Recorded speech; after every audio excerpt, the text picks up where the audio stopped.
questions and answers. Welcome to our May 5th live car shopping strategies. My name is Deshone. I'm known as Deshone the Auto Advisor.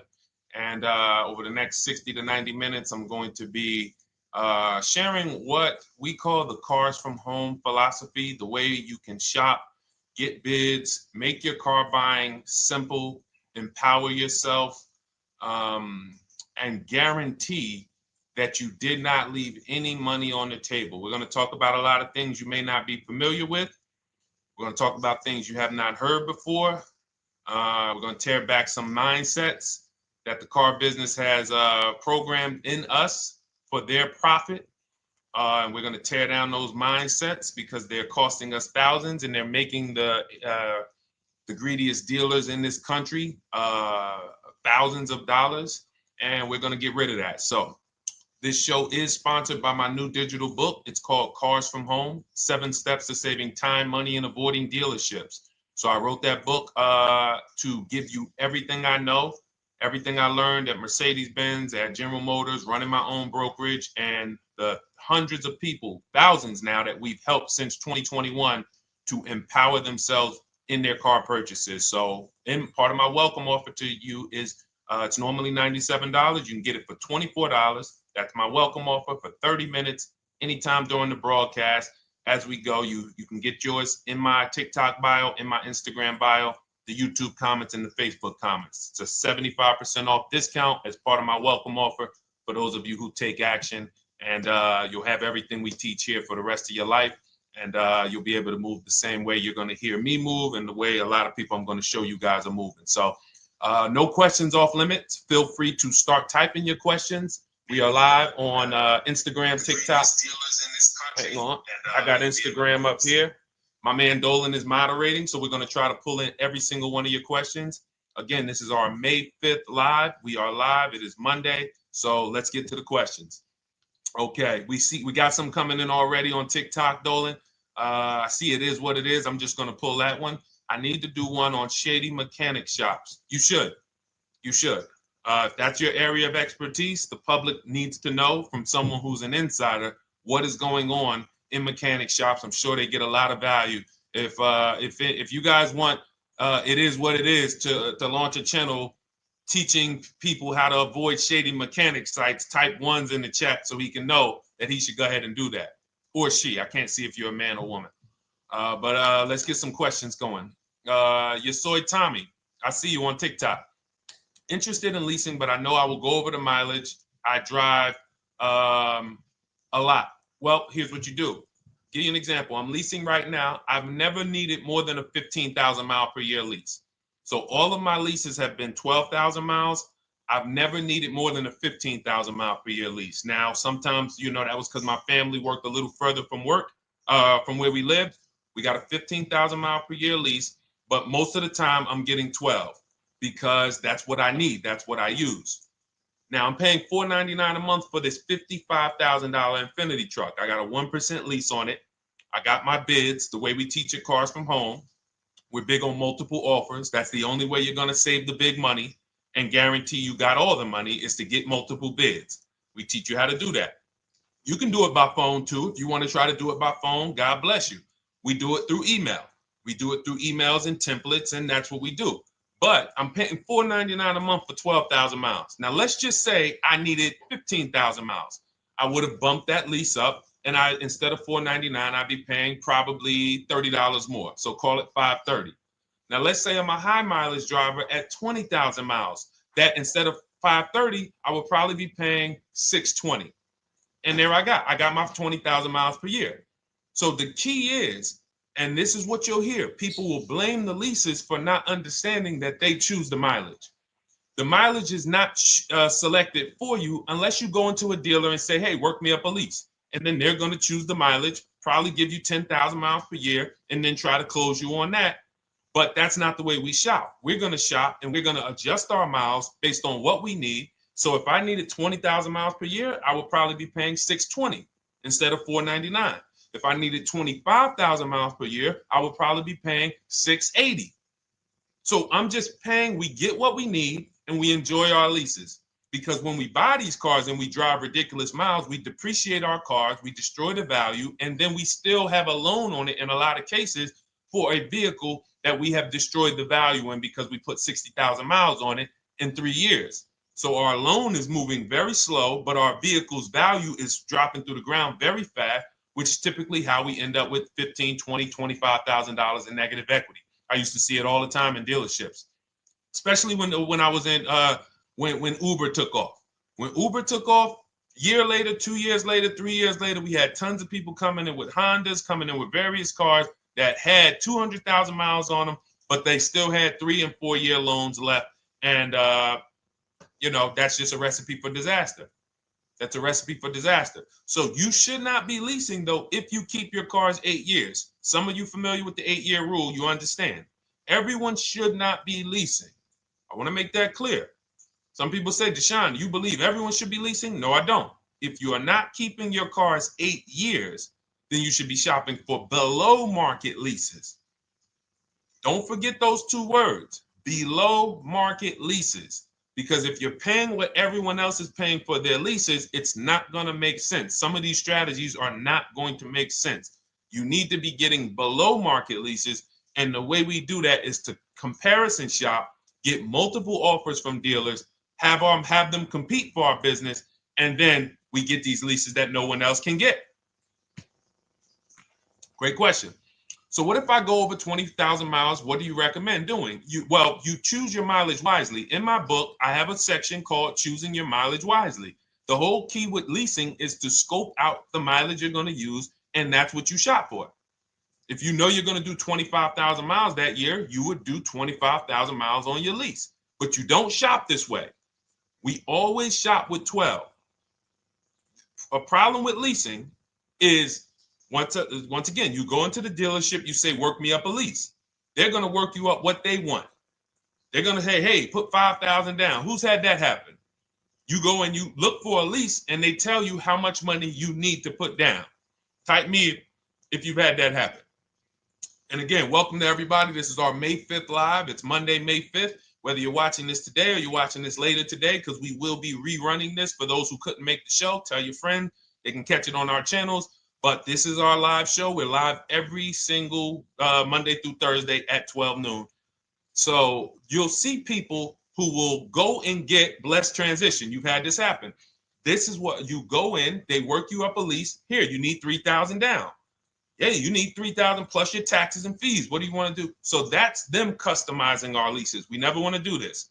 We want to customize our lease and run it like this, a template. All your leases you get with, ready? 12,000 miles per year. First month's payment only due at signing. That's it. 12,000 miles per year. First month's payment only due at signing. That is how you shop all of your lease offers, because this allows you to now use the 1% rule, which I didn't create. A lot of lease savvy people know about the 1% rule, where your MSRP, I'm going to just show an example of an MSRP, the price on the window sticker. Every lease is going to be brand new, guys, or either close to it. The price on the window sticker is the price we go by, the MSRP, and we're going to divide our monthly payment into the MSRP. And once we get that, the number, that's going to tell us if we got a 1% lease, if we got a 1.5% lease, if we got a 1.8% lease. And what we did was I created the 1.5% rule to know we were overpaying for leases. You don't have value when you lease something over 1.5%. But let's keep it to the point. The point is you're shopping all your leases, first month's payment due at signing, 12,000 miles per year, and then you're using the 1% to 1.5% rule to gauge the value. Once you find your best offer, that's when you go and you say, can you please adjust the mileage down to 10,000 because that's all I need, or up to 15,000 or 18,000. You shop your offers with 12. You find your best offer concerning what value is, 1%, 1.2%, 1.4%. You lock that up, and then you tell them, show me what the payment will be with 20,000 miles per year or 15,000 miles per year. That's going to keep you from walking into these 80% dealers which are never going to give you a below market deal, when they drop their prices, they're never going to drop low enough to beat their competition. That's why their name of the game is them keeping you from checking their competition.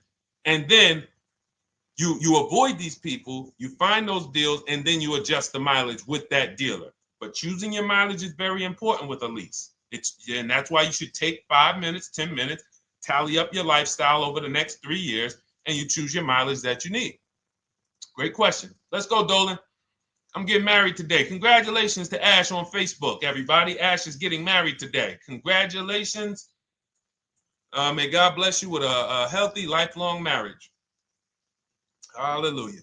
All right. Angel on YouTube says, can I lease for 36 months, then purchase to have a lower payment instead of buying at a higher payment?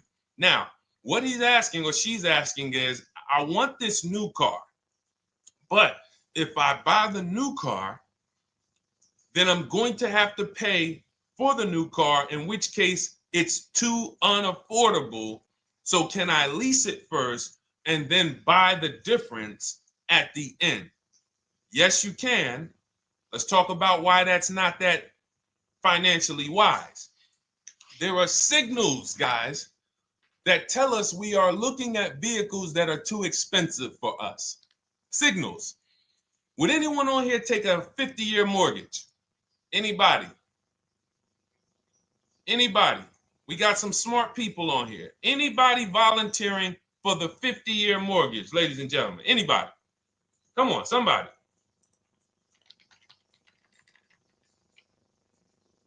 No, why not? Why not? Why is everybody saying no to the 50-year mortgage?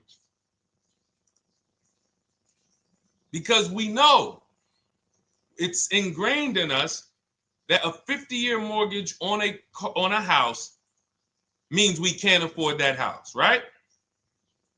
Same thing with cars. There's signals. And so when we cannot finance a brand new car and it's affordable, what should we be doing?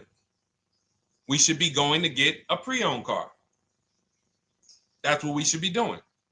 So some of you have the luxury where you could afford both a new version of the car you want, and you can afford a pre-owned version, of course. So you might say, Deshone, I could afford both. I want this car, but I could afford, which one should I get, new or pre-owned? Thank you to the new gifter, Jeffrey Jones. Welcome. The Black King. Thank you so much. Gifter badges. Appreciate everyone who supports this broadcast. Thank you so much. You helped me to keep this information going. So what you're saying is, I could afford both. Which one should I get? In that case, it's a matter of your values. Do you want a brand new car? You want to treat yourself? You only get it every 10 years. So it's like, hey, I only get a new car every 10 years. I'm going to treat myself to a brand new one. Curtis Thomas, thank you for sharing. Or you might say, you know what? I want to go to value play. Even though I could afford a new one, I want to knock 20, 30, 40% off the price, and I want to get me a pre-owned version. So that's the people who could afford both. Some of you, you're like Angel, who like, I want this car, but I can't afford it new. In which case you go pre-owned, because you don't want to you don't want to lease a car 3 years, even if you get a below market lease deal, great lease payment, turn around and buy the difference, because you're typically going to need a 5 or 6 year loan for the difference. Once you get that 5 or 6 year loan, you add that to your 3 years that you leased the car, and you got 8 to 9 years of payments on the exact same car. 8 to 9 years of payments on the same car. This does not make financial sense to pay that long on a car. This is, you can't reach the reward stage where the car is paid off and you're putting money to the side for maintenance and repairs.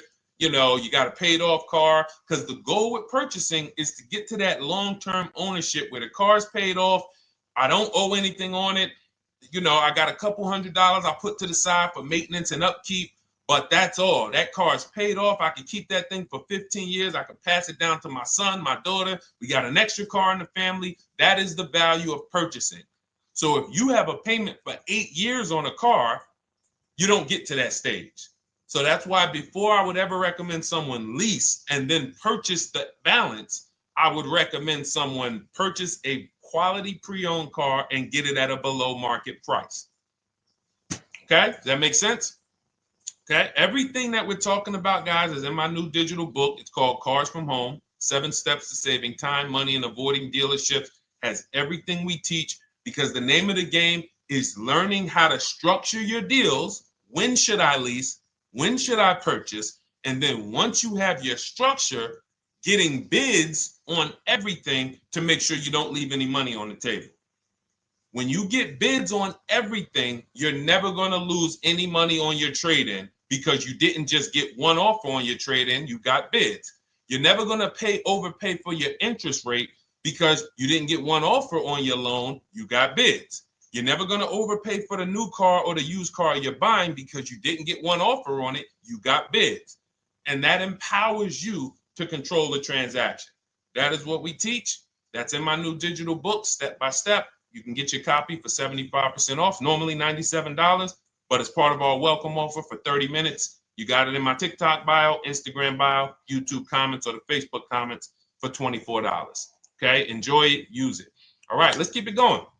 I need to buy a car. I want to know how to buy the advertised new the new SUV vehicle for under $10,000 or even under $20,000. I don't really understand the question. Let me read it again. I need to buy a car, and I want to know how to buy the advertised new vehicle for under $10,000 or even under $20,000. Are you saying that's the discount you're looking for, or are you saying that is my budget? Please let me know. I don't quite understand. Go ahead to the next one, Dolan.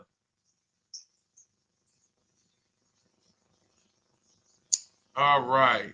If the Carfax report only has service maintenance, is it okay to purchase? Okay, so all right, this is a great question, guys. This is about used cars. Who's going to be shopping for a used car in the next year? Type the letter U. Type the letter U if you're going to be shopping for a used car in the next year. And for those who just joined, this is our Monday, May 5th, live car shopping strategies. So we are live every Monday through Thursday at 12. And for those of you who are watching the rebroadcast later in the day, you can, you'll get your questions answered. Somebody might ask a similar question, or you can join us Monday through Thursday at 12 live. Yes, so we got a lot of people who are going to be shopping for a used car. We got Buffy on Instagram, Fran Bar. Who else? A lot of people not buying? Okay. Instagram, the only people buying used cars? Okay, well, let's talk to you guys.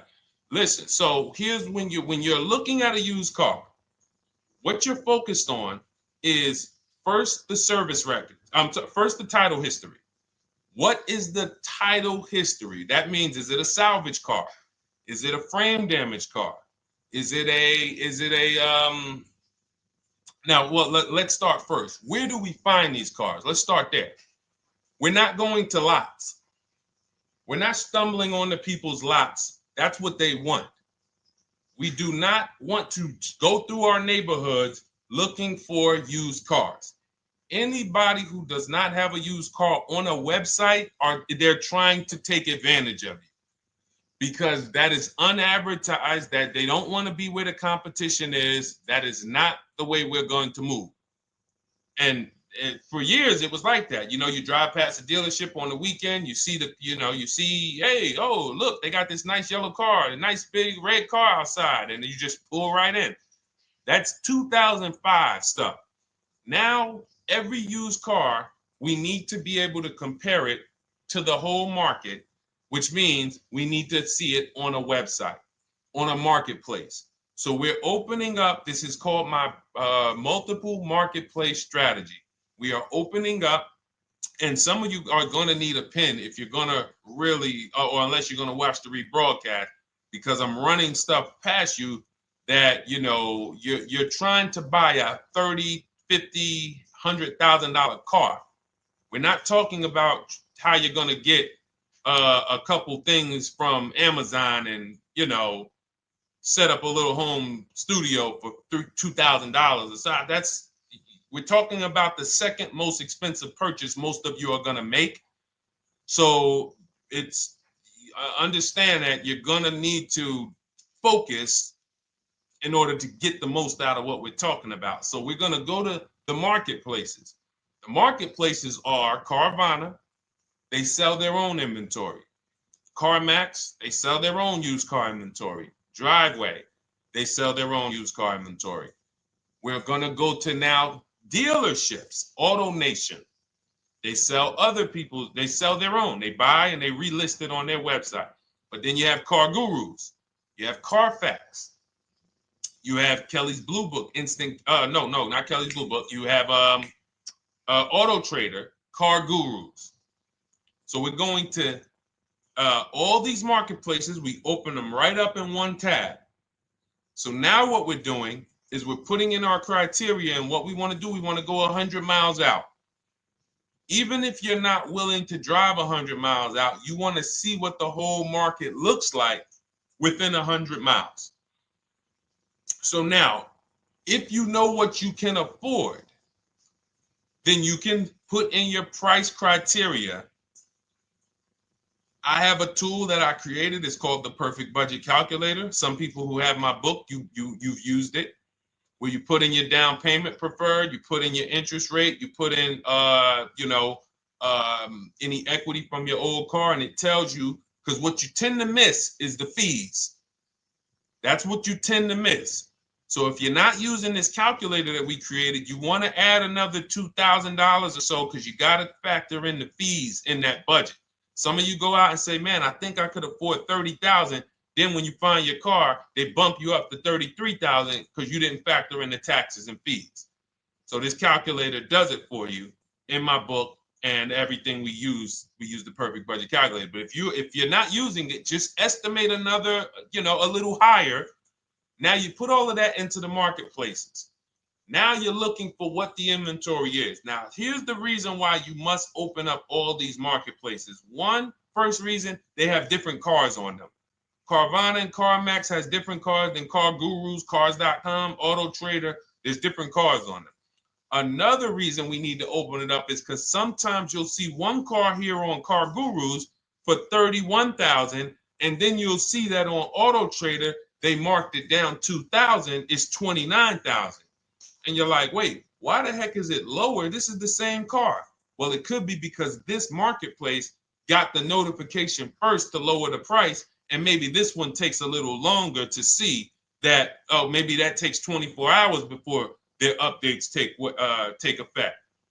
So that's why you want to open up all these marketplaces. Now you're narrowing this down first based on your color choices, what options you want, your models, and now we're starting to narrow this thing down. So we're narrowing it down. Now we start to look at the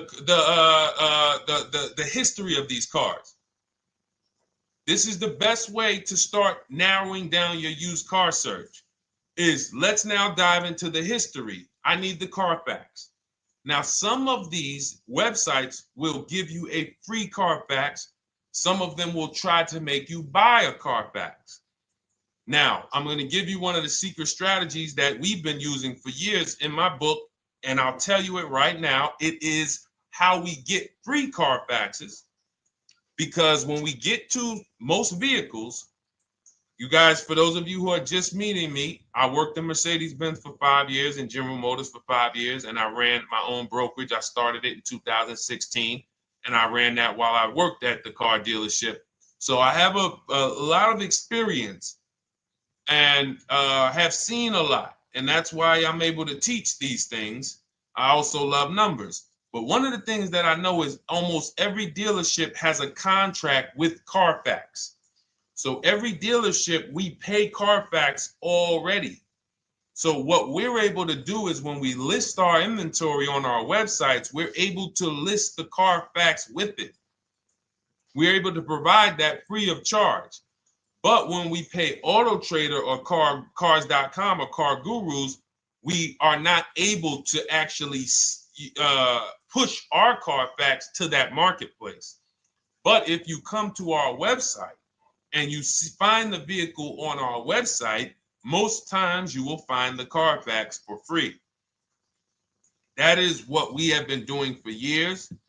So that now we have the Carfax, because the Carfax is the only way we can see those service records right now, because we've already narrowed it down based on, first thing we're doing is we're looking at title history, frame damage, salvage title, rebuilt title, total loss. That's the type of vehicle. The next thing we're doing to narrow it down, which is where many of you get in trouble, is you're looking at the service records.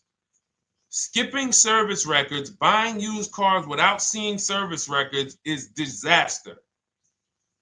The biggest indicator on if a vehicle was taken care of is what is on those service records. And if you can't see those service records, then I would not buy the car. Somebody say, oh, I'm changed the oil myself. If you don't have proof that you have changed the oil yourself, I cannot see it. I cannot see that you have maintenance this car, and that's a turnoff for me. Because now when you drive that car a year later, 2 years later, things start happening. You have no one to blame but yourself. Now the regret kicks in. Man, I knew I shouldn't have got this. But chances are, if you find a quality vehicle and you see service records on that previous owner's report, that's going to lead to a quality experience. Okay, so that's pretty much how the initial part of our multiple marketplace strategy. As you can see, we have this to a science. Nothing that we're doing is by chance. Nothing we're doing is on a whim. That is it. But let's go to some more questions. And I think the biggest thing I want everyone to understand so far is that we don't wing anything in this process. There's nothing, everything that I'm teaching you is going to be out of our systems. Now, some of you have different learning styles. So let's address this. Again, welcome to our May 5th, Monday, May 5th live. We're live Monday through Thursdays at 12 noon. And we rebroadcast this for those who couldn't make it. You can share this with your family. Tell them, hey, visit Deshone the Auto Advisor's channel. He did a great show earlier. He answered some questions that everyone had. You can watch the broadcast all through the rest of the day. Now, but we're live every week, but we're live right now. So now the biggest, some of your learning style is different. What we teach is we have the ultimate do-it-yourself guide. This book is rated 5 stars. Thank you to everyone who's rated it on Goodreads. Just pull it up right here. For those of you who are actually on Instagram or YouTube, TikTok, you won't be able to see this right now. But the book is rated 5 stars. We appreciate you. And this is the ultimate do-it-yourself guide, whether you're new cars, used cars, leases, bad credit, how to make banks bid for your financing, high mileage driving. It's all in there, step by step. And it's a digital book, so you don't have to wait for it. As soon as you get and hopefully you get there before the 30 minutes, so you get your copy for the $24 instead of the $97. That's our welcome offer. But that's your do-it-yourself guide. Some of you, you're a do-it-with-you person, and that's Shop with Deshone. You like videos instead of reading. You want coaching. You want support. You want a community. We have 1,600 people in our Facebook group. That's our Shop with Deshone. We've had 2,200, almost 2,300 people come before you. When you see me share people like Zafrina and like Melissa and Sheree, Ken, all of these people who are, they're showing their car deals that they got. Look, took me about 30 days. He went through, past Friday, locked down 2 vehicles, 2 Yukon 2025. Said he dropped sold the BMW. They dropped the price down to 70 grand. So they took off like 5,200 for him. These are all people who are in the Shop with Deshone. Their learning style is they prefer videos. They prefer, coaching with me. But again, it's the same information. So I want to be clear. It's just your learning style. So if you are like Deshone, give me the blueprint and I will run this thing. That you're going to be like the people who send, like Marie.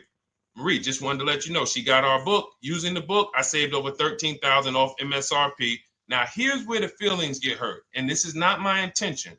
But some of you have these same vehicles that you're going to see me sharing that our people get. And when you see what they paid for them and what they're getting off of them, you're going to see, wow, I did not get that. I did not get that type of discount. So all of you who have this 2025 GLC coupe fully loaded, she said they took $13,000 off MSRP. She got her bids from home, got my payment to be hundreds lower per month, maintenance included, no money down. We are masters at no money down deals. You should not be putting money into these cars unless you intend to keep them for 10 years and you got a great price already. You got a huge discount already. You should not be putting money into these cars. I have never done more than $1,500 out of my pocket for any lease. And when my car that I bought, I put money down on that because I bought it to keep it. But everything else, we are shopping with no money down. So you're going to see that a lot. So again, depending on your learning style, you can head to my bios and to the comment sections, open the Cars from Home Toolkit, Shop with Deshone might be right for you. I don't care how you get the information as long as you are saving the money. I don't care. If you could do it with a $24 book, do it with the book. I would rather you say, man, this guy Deshone helped me. I bought his book. I got it on the sale because he did the welcome offer for $24. And man, I done got 4, 5, 6 cars using this thing. And all I paid was $24. Congratulations. I will celebrate that. I wish that for everyone, but that's not everyone's learning style. So, okay, Dolan, let's keep it going. I'm sure we got a lot more questions coming in. Molly from Facebook, great to see you. Needed to be here. Well, I'm glad. I just ordered a new vehicle last week, expected to arrive in 3 months. I need a breakdown of how to get out if the options they want, get out of the options they want to the MSRP. Well, first of all, what you want to do is you want to get bids now. You do not want to wait. Those of you, she's ordered a car. She's scheduled to be here in 3 months, and she has not locked in her pricing. Now, the reason when we order a car, we are always getting our bids first because the closer your car comes to arrival, the less leverage you have. They know once that car comes in there, she's been waiting for 3 months. She is not going to want to walk away from this car. She is not going to want to do this all over again. And they're going to probably take a shot and say, or if you look for a discount at that point, you probably are going to be like, no, I'm sorry, we can't give it to you. So what we're going to do is we have to now send that request out. Now, there's 2 ways for you guys to do this, whether you're leasing or purchasing new cars. 2 ways for you to do this. You can do it your way, which is calling around. Calling around, not going into dealers, calling around, ask for sales managers, try to get yourself at least 5 offers. Because the only way you're going to see how overpriced the offers are is to actually get multiple offers. So I'll give you an example. I'm showing you guys on the screen what a market report looks like. So we also have a division. We shop for people's new cars and their leases if they have good credit. So when you see, oh, I tried to pull it up. It's not loading. So what you're going to see, and some of you who've used our stuff, you can testify to this. There is a huge spread between the best price and the worst price. Huge spread. So in order for you to know you actually got the best price, you need to see 4 other offers that are higher. I'm going to say that again. Thank you to all the gifters on TikTok. Thank you, Jeffrey Jones. Appreciate it. You need to see other offers that are higher. So let's go back to my car. This dealer who won the bid for my Infinity truck saved me over $8,000. Now, he said to me when I was making the deal with him, he said he knew that I was not going to find a better offer because he had used a special coupon he had to apply towards the deal. He needed the deal that month, and that's why he won the bid. So he's able to take off $8,000. If I was purchasing, I would have got $8,000 off the price. But I leased it, so my lease payment was $499 a month with $1,270 down total. And $1,270, $499 of that was my first payment. So every other offer that I got, $560, $605, $640, $700, $750. That's how you know you did it right. If you don't have a bunch of the 80%, we call them. This is the 80%. Some of you have heard me say we don't negotiate with dealers with fake fees. It's a losing battle because even when they take off all the fees, they're still super high. I'm going back and forth by email. So if you're using what we teach, you're taking minutes out of your day. You're going back and forth with email. We close deals in 60 to 90 minutes. I'm not inviting anyone to car college. 60 to 90 minutes of emails back and forth. Next thing you know, we're closing a deal. But you're going to see, even after back and forth and telling the dealers through email, you can do it by phone. Hey, I'm shopping other dealers. Please make me your best offer. I have all the templates written. So when you're using our stuff, you don't even have to wonder what you're going to say. You just copy and paste our template. But even after that, you're going to see, wait, these people are still giving me super high prices, even though I told them I'm shopping, even though I told them I'm serious, I could buy the car right now, even though I gave them every single thing I need to give them to get an offer, they're still $150 a month higher than my best offer. That's going to prove to you that they are the 80%. They are not coming down. When they say this is our best deal to their customers walking inside, they're not lying. It is their best deal. It is not the best deal. It is their best deal. Their competition's best deal will blow their best deal away. And the only way you do that is by getting bids. So that's what you need to do, Molly. Take exactly what you're looking for. If you want to call around, call some sales managers and say, hey, listen, this is what I'm looking for. I put in an order, but I'm not dead set on the price yet. Haven't really gotten, I want someone to lock in a price for me. And hopefully you're purchasing, because if you're leasing, it's tough, because once that lease comes in, you do not know what the lease program is going to be. So if the lease program is bad, then you could find yourself jammed up. Now, here's what we try to do to prevent that. It's not always possible. Here's what we try to do. Once you have found the best dealer who's won the bid, now what you're going to do is say, based on this price that you're selling me the car for, can you give me a lease estimate now? So let's say I'm ordering this Infiniti. I shop around, I find a dealer who says, all right, Deshone, I'll place the order. I'll take $6,000 off list price for you if you do the business with me. Perfect. Can you give me a lease quote based on that now? I know this is not the vehicle. My vehicle's coming, but can I get some type of an estimate of what it would be? And then I look at that, and if it's affordable, now I place my order. But I'm not placing an order for a lease blind, not knowing what my payment's going to be when that car gets here. Okay? Does that make sense?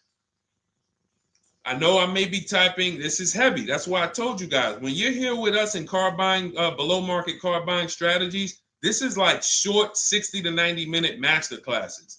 This is not lives where I'm showing you how to make macaroni and cheese and turkey and like, okay, yeah, you got your music playing in the background. Hey, listen, all right, what I need? Oh, hand me the Sazon. No, you could do multiple things. This is heavy finance talk for 60 to 90 minutes, and it will change your life. And I just saw my girl, Lisa. Lisa, good to see you. Lisa's been, she's been learning from us and rocking with Cars from Home. Let me see. I'm glad you clarified, even if no money down on the lease, you still really have to give them the first month's amount. Yes, I don't know what I'm going to do yet, buy or lease. No matter, I'm learning lots and sharing with my peeps. Thank you, Lisa. Thank you. Now, technically, you don't have to give them the first month's payment either. What I do is our templates all involve shopping, first month payment due at signing. But if I wanted to, so let's say, for example, on this $499 a month lease I got on the Infiniti, and I'll actually will add this because I'm glad you said that. The lease that's your first month's payment, so it's not considered money down. It's considered your first month's payment because you're leasing, you're paying 36 months or 39 months. We don't do 4-year leases. We don't even do 3.5-year leases in most cases. We're not doing it. It's 36 months, 39 months. And if they have a really, really good program for 2 years, they will tell us about it. But we shop for 36 months. But you can tell that if I wanted to tell them, you know what, I want to do a straight sign and drive. I don't even want to give you the $499 for the first payment, which means you're asking them to pay the first payment, then it would have just been $500 going back into the cap cost, which would raise the payment probably with interest and taxes, maybe 15, 17 bucks, something like that. So if I truly wanted to bring nothing to the table, I can just have them to, cap the first month's payment. You can do that. You can do that. So you can ask any questions. I know you're in our Facebook group, and so you let us know. But the 8-year rule is your basis for leasing versus buying. The 8-year rule, when you guys open up my book, you'll hear me talk about this. I'm going to make a whole lot more videos about the 8-year rule because it is the parameters for how to know whether to lease or buy. It takes into account how drastic cars depreciate. They lose value like crazy.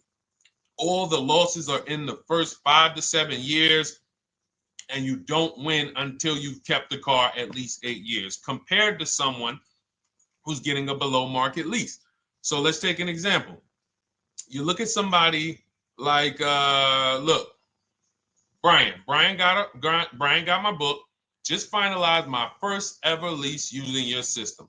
2025 HRV Sport all-wheel drive, $30,000, $505 MSRP. So this is a $31,000 vehicle almost, and he got it for $395 a month, which is a 1.2% lease, no money down. Now, his initial quote from this dealer was $434. This is the winning dealer. But in my book and in our systems, we have a counter offer calculator where we put all the offers we get into the calculator, and then it calculates the best offer and it tells us what to counter. So his initial quote was $434. He countered with the calculator and ended up closing his deal at $395. So these are the people that, for all of you who you're like, wow, are there any cars out there with a $300 payment anymore?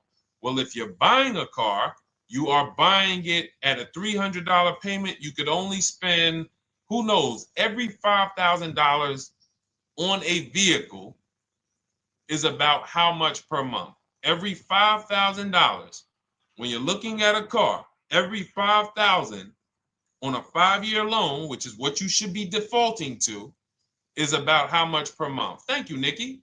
Nikki got a #1 gifter badge. And I don't really know what all of that stuff means, but I definitely appreciate it. The Black King, thank you so much. I just know it means you guys support the show. So I appreciate it. So who knows? Every Nucci Graham is and I wanna Nucci Graham will address you next, because as soon as you get your book, on the thank you page it says, "Thank you for your purchase. Click below to open your book." So we'll address that shortly. But okay, thank you, Lisa. Yes, every $5,000, and Nikki, $100. So this keeps you in the safe zone. When you are looking for how much loan I'm going to take, you are looking and saying, every $5,000 is going to cost me roughly $100 per month. So if I want to spend $400, then my loan needs to be about $20,000, which means I'm looking at this car. If I'm going to buy it for $23,000 plus fees, and I want to be at $400, I'm going to have to come up with some more money down, because I need to get my payment here. I need a $20,000 loan. I'm not going to go in looking at a $20,000 car and thinking, man, can they get me to $250 a month on this? No money down, because the math doesn't make sense. Because the only way they can get you to that is to put you in a 7 or 8 or 9 year loan, which is a horrible deal. And they've done it to a lot of people, because you go in and you just say, get me to this monthly payment. And they're like, well, you didn't say how long. You come in later, hey, man, my loan is, I remember, man, a guy called me, and this is, unfortunately, people are not trained to look at how long their loan is. Early in my career, I think I was still with General Motors, and a guy came in and he had some vehicle, And he was like, you know, D, could you look at this, man, and tell me, because I don't, you know, I'm trying to get out this thing, man. They telling me I can't get out of it now. That's a recipe. You bury yourself when you make these types of moves. They're saying I can't get out. I looked at his contract. It was a 96-month loan. 96-month loan. So he's in a 96-month loan at a high payment. He's going nowhere. And what it came from is him going in and saying, hey, get me to this payment. My payment's affordable, but how long is the payment? That determines what you're paying for the car. So when we say, yo, are there $300 payments out there? I'm showing you. Leasing, there's cars you can drive 30,000 miles, $30,000 cars, beautiful vehicles, payments in the threes when you're shopping and getting bids, and you're finding vehicles with great lease deals. At the same time, on a pre-owned car, that's only going to get you under 20 grand, between 15 and 20 grand. So it's about getting the most for your money. And getting the most for your money, you must take into account the 8-year rule. If I'm not keeping a car 8 years, I should be shopping for a below market lease. I'm not tying up any of my money in this car because I'm not keeping it long enough to have all of that money benefit me. Does that make sense? Type ones if that makes sense. Type dollar signs if that makes sense, because this is about money. If I'm not keeping the car 8 years, then all the money I'm going to tie up in the car to pay for it, to pay off the loan, to do the maintenance, to change the tires, to change the brakes, to change the oil, to change the brake fluid, the transmission, all of the money I'm putting in that car, just normal maintenance. I didn't say anything broke. Normal maintenance over 7 years. I'm not going to keep the car long enough to have that make sense. Whereas had I leased, I'm just below market leases. I'm just literally paying cents on the dollar, changing my oil. Most of the times I'm out the car before I need brakes, unless some of you are driving 15,000 mile a year leases, and then sometimes you will replace the brake, but it still does not compare to the cost of purchasing. And you know, throughout the show, I'm gonna show a lot more lease deals and a lot more discounts. But the reason why I show you guys the lease deals is because the money doesn't lie. Unless you're just hell bent on paying more, the money does not lie. You can't compare when I was, you know, I'm driving $40,000 cars, my payments have a 3 in front of them, and my friends are driving $20,000 cars and their payments have a 3 in front of them. And those cars are used, need maintenance, you know, warranties done ran out after 4 years. I'm over here driving brand new cars, problem free, and they're paying the same amount or more than me, and they're driving inferior products. And then once they really get tired of the car, they go ahead and they trade it in and they start the process all over again. So it's bad financial advice that the car business never trained on, and they just love for people to be ignorant. But we're not going to be ignorant here. All right, Dolan, let's keep it going. By the way, all of you who just joined, this is our Monday, May 5th live. We are live every Monday through Thursday at noon. So for those of you who may be watching the rebroadcast, we rebroadcast the show all through the day. So for those who missed the show, you can either, you know, or some of you want to tell your friends, oh, hey, you're shopping for a car, go watch this show. And we'll rebroadcast this show all through the day. And we rebroadcast all the episodes through the weekend. So for those of you who didn't have time, you're like, man, I want to catch up on all the shows, all the questions that were asked. We'll rebroadcast those through the weekend. But we are live every Monday through Thursday between 12 and usually 1:30. You can have your friends and family tap in. You can bring your questions, and we try to get to as many as we can. All right, Dolan, let's keep it moving. Let's get to some more. What are the companies for loans? Well, there's a lot of them. First thing you want to do is, so we teach something called the bank bidding war. This is a question, because here's my question to you guys.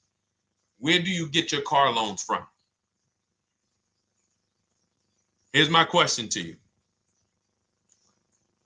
And I'm going to tell you how we should change the answer, because I know what some of your answers are going to be. Where do you get your car loan from? Some of you are going to say my bank. Some of you are going to say the credit union. Some of you are going to say the dealership. But all of those are not the answers we want to go with anymore. Here's the answer. You got it, Nikki. I love Nikki. Whoever gives me the best rate. That is going to be the answer moving forward. If you're using what we're teaching, that's your answer. Whoever gives me the best rate. What, in other words, whoever wins the bid. So what we're doing is we are not just going to our credit union and having them run our credit, give us a rate, and now we going out and we're shopping with a check in hand and we're shopping with our back against the wall because the bank says, well, hey, you know, your pre-approval expires May 17th, so you hurry up and find a car or you're going to have to come back and run your credit again. Now we're over here and our bank is putting our back against the wall. That's ridiculous. So what we do is we use what you should do is you should look at the average interest rate. If you have average credit, look at the average interest rate, and then you use that to budget. Again, I have a calculator that we invented. It's a proprietary calculator. You can't find it on Google. It's in my book. It's in our course, Shop with Deshone, in our checklist, our video checklist. This is stuff that, again, we don't, if you notice stuff that I teach, it's not anywhere. Deshone, why can't I find an 8-year rule on YouTube? It's because it's Cars from Home. We created it. I can't find the 1.5% rule. No one else teaches that because it's our intellectual property. We created it. I don't mind people saying it, but they need to understand we didn't find this stuff. We created the stuff. So calculators, we invented them. So this calculator you take this interest rate, but even if you want to use a standard payment estimator calculator, you can take just what I said. Remember, add a little bit more for the fees, because that's what you're not taking into account. The fees, the taxes, and that's where we get in trouble. My calculator, our perfect budget calculator, does that for you. So now you want to look at the average interest rate. Type in average rates for cars. Use that for your budget, just so you can know about how much car I can go and get. So between what I told you about the 5,000 being $100 a month, and that last part about, adding a little bit more and using the average interest rate, you should have a good gauge on a range of car to go and shop for. Now, once you now shop your market, whether you're shopping new or whether you're shopping pre-owned, once you find no one's touched your credit till now. No one has touched your credit with a hard pull, especially not. We do not, in order for this to work, like what Nikki is saying, where you're only giving your business to the bank or credit union that gives you the lowest APR. In order for this to work and for you to be able to shop freely, no pressure, you need to make sure you don't let anyone run your credit with a hard pull before you find your best deal on a car. Soft credit pulls, estimates of budgeting, the way I just said. Now, you go out, you find your car, whether it takes you a week or a month or 3 months. Bang, I found my car now. You lock the car up, put it under contract, you leave your deposit. You never, ever. How soon when you get a car does the dealership want you to take it? I like asking questions like this because we can prove how predictable most of the car business is. How soon after you purchase a car does the dealership want you to take it? Thank you, Janae. Immediately. Now, the reason for that is, there's various reasons. There's various reasons. Right then and there, Molly, yes. But what I want you guys to focus on is what you lose by taking it right then and there. You lose the ability to shop the interest rates. And shopping the interest rates is very important because you'll always wonder, could I have gotten a better rate? So what you do is you lock the car up, you let them know, hey, I'm going to go home, just give me my, let me get my paperwork so I know exactly how much I need to tell my bank. And here's the key, if you guys can beat what my bank or credit union gets says, then I'll give you the loan. See, some people think that I teach don't let the dealerships compete. I never teach that. What I teach is don't let the dealerships be your first offer ever. They are always your last offer, and they're competing against other offers that you got. So now you're going home, your car's waiting, you're going to see what your bank, your credit union can do, and then you go online. You can go right online. Auto loans online, auto financing online. Let all of these banks and credit unions access your credit now with the hard pull, because there is an article that Experian did, and you can find it on almost any credit bureau, wrote an article on rate shopping. They allow you to have multiple lenders compete for your business within a small period of time. They say the window is 14 to 45 days.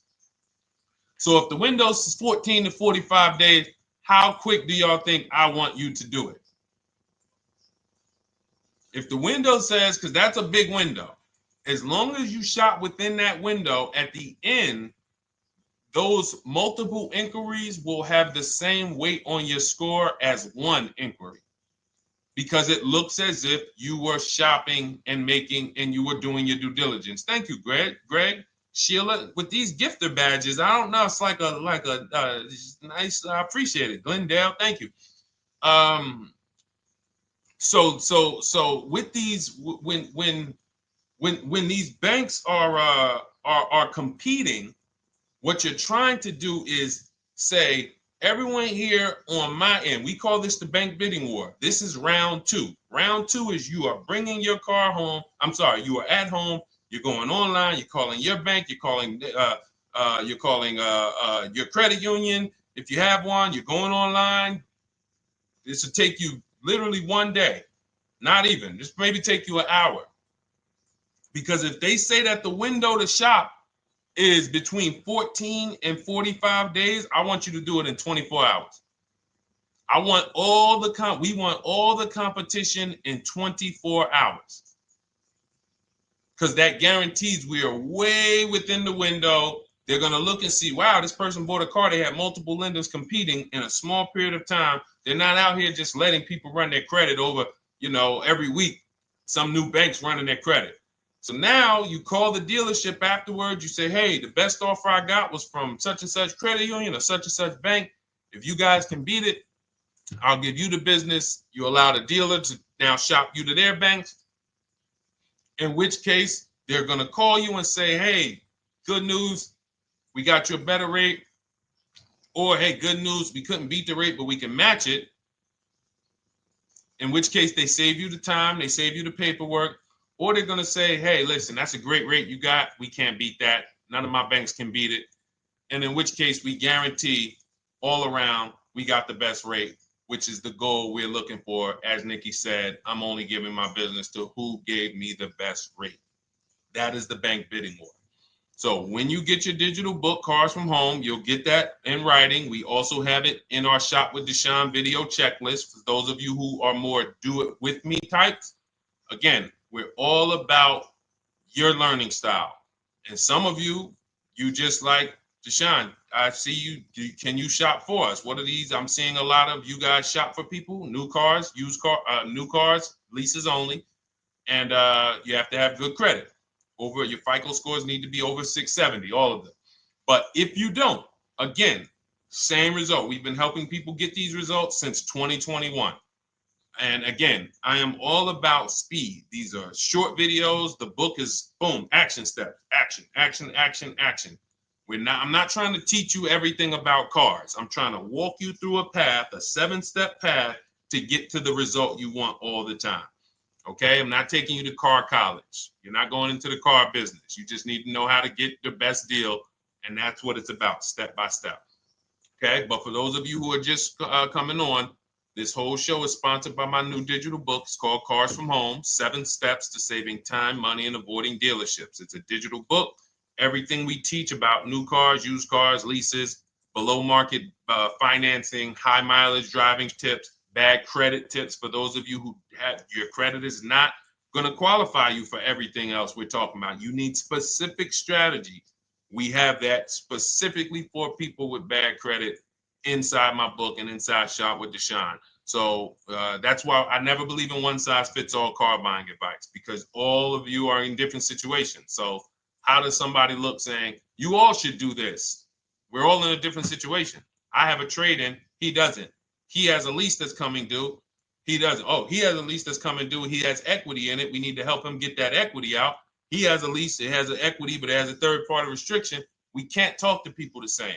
That's why everything we do is custom and letting you know, no matter what your situation is, it's very common to us. Very, very common.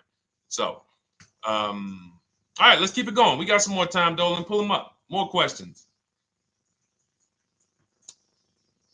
All right, yeah, I see we got a couple more coming in on TikTok. How do I get the book?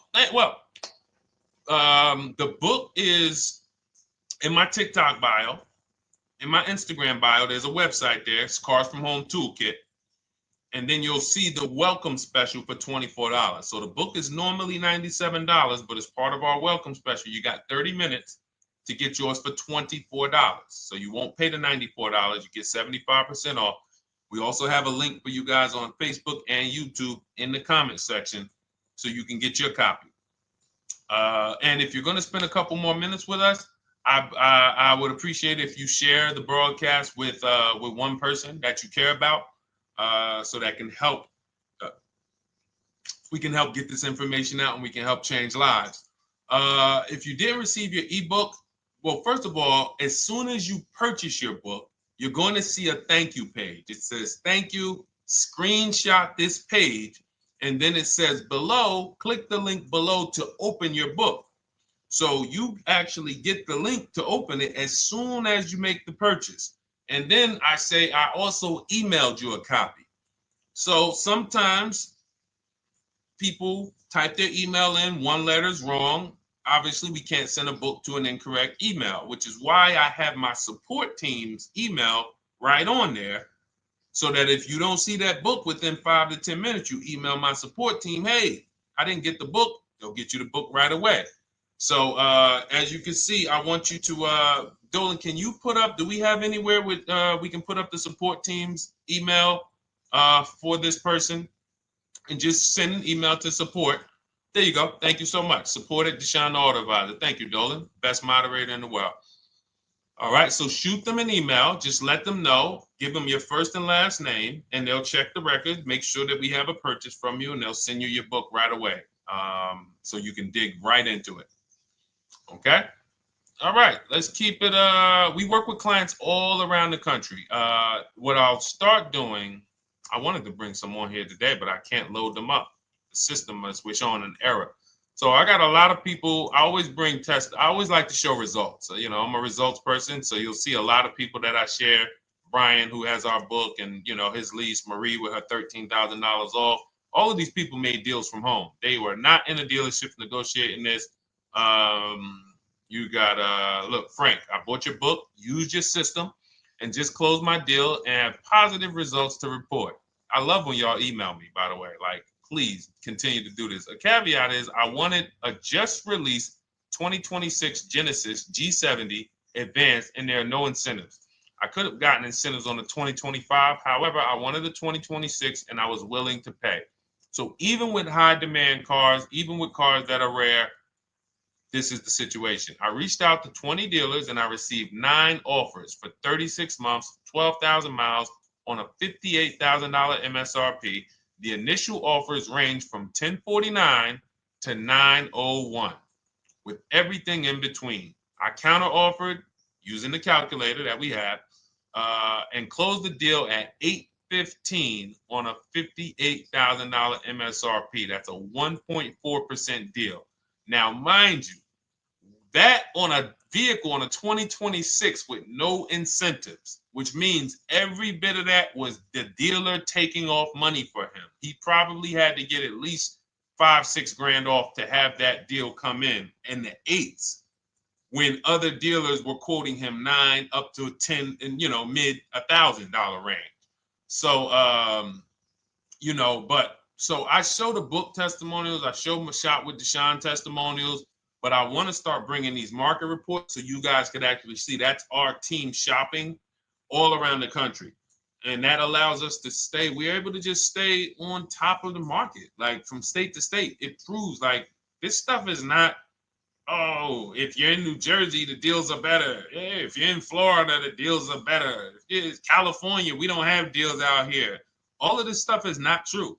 And thank God we have people using the Cars from Home systems, be it by book or be it by our video checklist, or be it us shopping for people all around the country where we can tell you beyond a shadow of a doubt. I can show you market reports from Texas, from Oklahoma, from South Dakota. We did a deal for a Mazda, a South Dakota deal, Nebraska, California, Florida, Georgia. We're shopping for people all around the country. And there's great deals everywhere in the country when you know how to make dealers bid. Because you're always going to find that 20% dealer who just wants to beat their competition. They're the best in the region. And you got to go out to find them. You got to have a system to find them.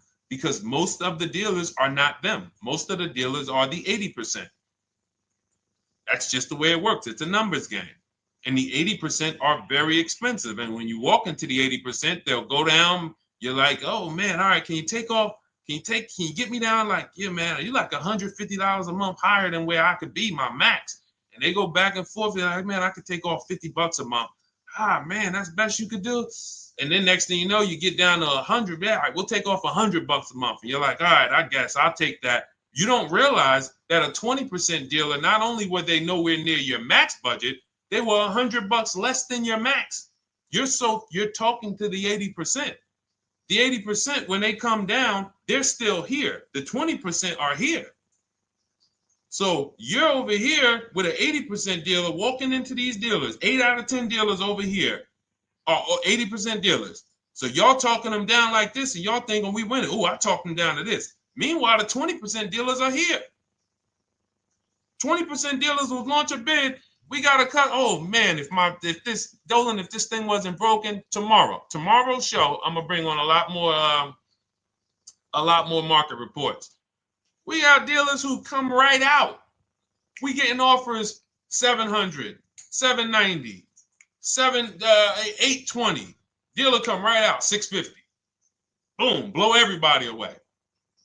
Like, oh, let's go. We got a winner. Looks like we got a winner here. That's it. And then it becomes fun. As you can see, this is fun for us. When you change the way we shop, you shop and you start to you're going to be the prize. You're going to be the prize. So anyway, let's keep it moving. For those of you who have gotten your book, I look forward to you using it, empowering yourself, having these same results. For those who didn't know about the book, it is a digital book. You can get your copy for 75% off for 30 minutes in my TikTok bio, my Instagram bio, the YouTube comments, and the Facebook comment. And for those of you who've been on and you still don't quite trust us, you want to get started with maybe some free advice, go grab our cheat sheets. We have our free cheat sheets in my Cars from Home toolkit, totally free. Test us. Look at the cheat sheets, look at the strategies, look at the emails I'm going to send, guiding. Like I don't play around. So if you want to just say, test out, let me hear some free advice, start with our cheat sheets. All right. Yes, I'd actually answered that when I read that comment, Dolan, on TikTok about do we work with clients in New Jersey and New York? Well, yes. When it comes to shopping done for you, if you open the Cars from Home toolkit and you're like, Deshone, I just want to relax at home. You guys go shop the market for me. If you have good credit, FICO scores over 670, and you have and you're shopping for a new car or a lease, you can book a call with us and we can see if we can help you. Book a 10-minute call. It's free. And we can see if we can help you. Is it best to lease a car if you're currently underwater? Ooh, if I was underwater right now, let's just say I have 15,000 negative equity. I made a bad deal during the pandemic. I'm upside down and I'm like, man, I got to get out of this car. But and first of all, I know I should be leasing because now we know the 8-year rule. The 8-year rule says if we're not buying our cars to keep them at least 8 years, we should be shopping for below market leases. We're going to pay a lot less money. Below market leases, not normal leases. Very important. So what I'm going to do is I'm going to actually right now look for an electric vehicle that I could lease because some electric vehicles right now, we're getting under 1%. We're getting 0.88% leases. We're getting 0.79% leases, because if you do your bidding, you're going to see. Now, again, if you want to call around for your multiple offers, you can do that. I'd rather you call around than to do what you've been doing. I'd rather you, with your new cars and your leases, call around before you walk. That's better than what you've been doing. But if you're like, Deshone, I don't want to talk. I don't want to wonder what I'm going to say. I just want to copy and paste. That's the Cars from Home way. Either way, you get your 5 offers, and you're going to see now, my best offer on this $40,000 electric car might be $320 a month. So I'm now driving a $40,000 car. If I didn't have my negative equity, then I would be driving it for $320. But now I got to bring this negative equity over. Now, the reason why you want to look at these electric cars for this is because if you try to bring a bunch of negative equity over, what ends up happening is you're now messing up the loan to value ratios, and the bank won't approve it.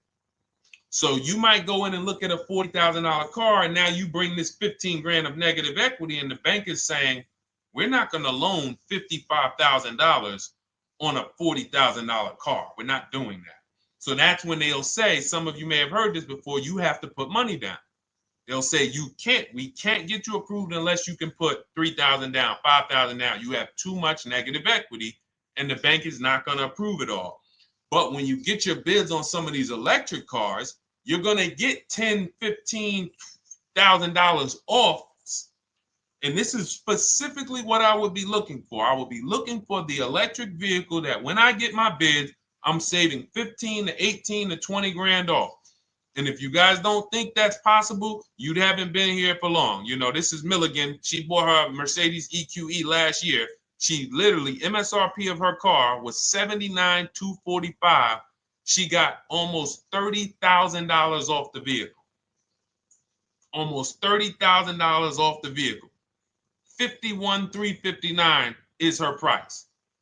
$79,000 vehicle. She got it after rebates, after discounts, after everything. $51,359.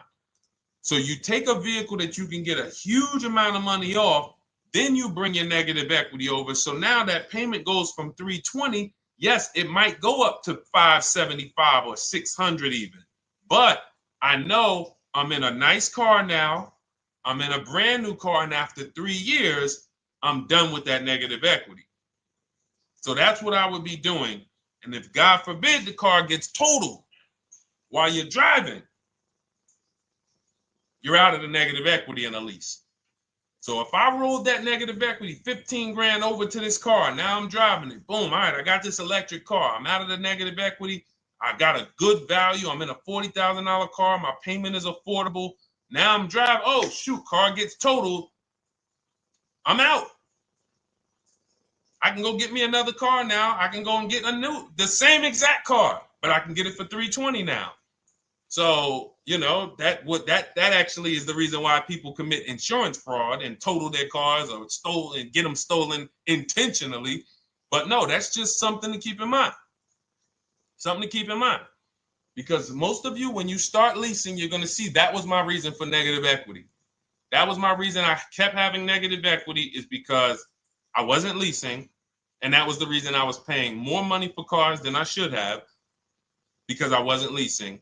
And again, the key is getting below market leases. You walk into a dealership and say, work me up a lease, you're not going to have these payments that, you know, we're talking about here. It has to be below market leases. That comes through multiple offers. Only way. All right, let's keep it going. A lot more questions. No gap then. Is that your first time leasing? Well, no, we'll get to that. I see it's a little conversation happening on TikTok over here. By the way, everyone, this is our Monday, May 5th live.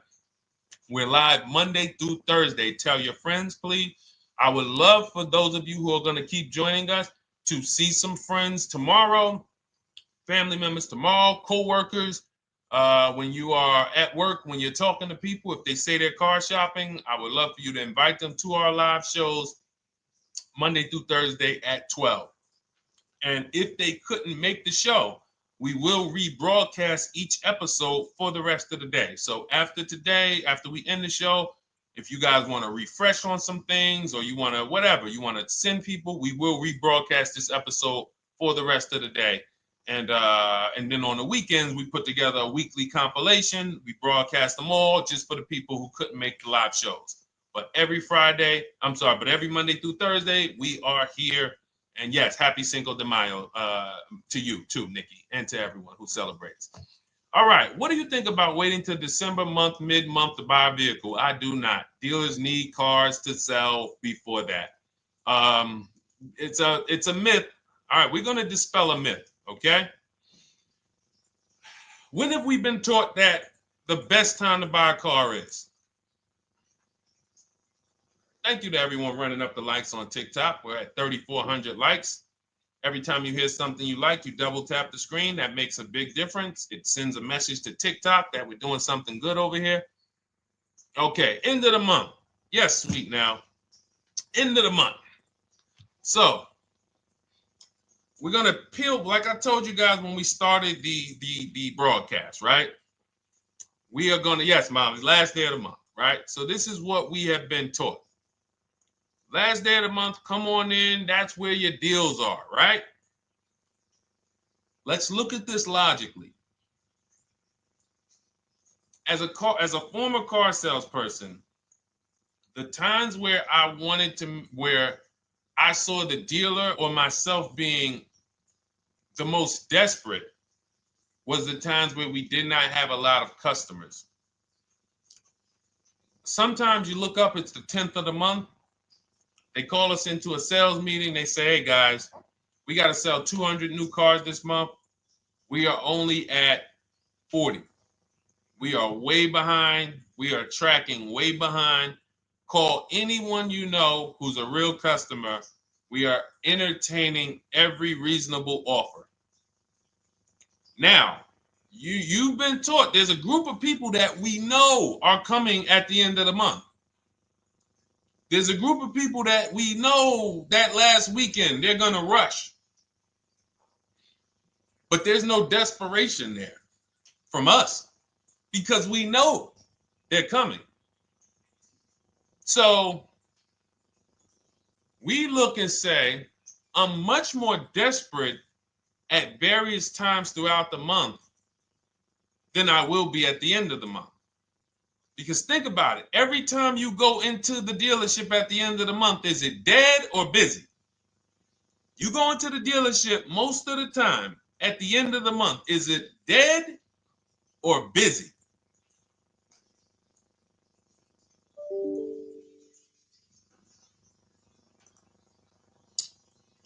Thank you. It's a zoo. It's a zoo. Customers everywhere. That means all the car salesmen are not worried about making a deal. In fact, they're looking at you and saying, hey, Molly, thank you. Listen, I know you, look, I know the payment's $780 a month. I know you said you wanted to be at $499, but, we've been going back and forth. Can you work your way up, get closer to the $780? Because they know now we can take a shot. Because we have some other customers behind you, Molly. Did you see the people walking out? These people just walked out. They're mad. We don't have enough salesmen here. We got people waiting 40 minutes to speak with somebody. Do you think you're getting the best deal when that's the energy? Yes or no? Let's just be honest here. See, you might forget some of the lessons that we teach if you don't have our books and if you're not in our video checklist and coaching. You might forget some of the lessons, but hopefully you won't forget the stories. So you walk in the dealership at the end of the month, the place is a zoo. It's people everywhere. They're ringing bells. They got the big clown, donuts around. Hey, you want a donut? Do we think there's desperation? Thank you, Sheila. Thank you, Molly. There's no desperation here. And they don't magically wait till the end of every month to hit their numbers. Some dealers hit their numbers at the 25th of the month. Numbers are hit. We still got people coming in end of the month. So What we want to do to answer the question is we want to be positioned. What I like you to do, for those of you who are in an emergency situation, you need a car in a week, in 2 weeks, that's fine. Everything we teach can guide you. We've had people who got their cars in 3 days. Like that's not something that is let's see. This is my second go around, much easier, more relaxing experience. Calculator definitely helps. Turned in my CRV, got a 2022 Marcus, some dealers wouldn't do. Somebody, I wanted to read you somebody who got their car in like 3 days, 5 days. That's normal. Again, like I said, we're not taking you to car college here. Like you know, our step-by-step programs can get you to your cars in less than a week, 90 minutes. But you don't want all your car shopping to be emergencies, because here's where you want to be. You want to be able to say no for up to 3 months. Reason is, there's a group of people that walk into the dealerships. They're there right now. They're desperate. They're giving off desperate energy. They can't say no. They back themselves into a corner for whatever reason. If their leases are up, maybe they don't know you can get an extension. If your lease is up this month, you can call. You can get yourself an extension for 1 month. Some leases will be extended up to 3 months, up to 6 months. Those of you who have cars and you're like, Deshone, I'm shopping for a new car, but I don't need it.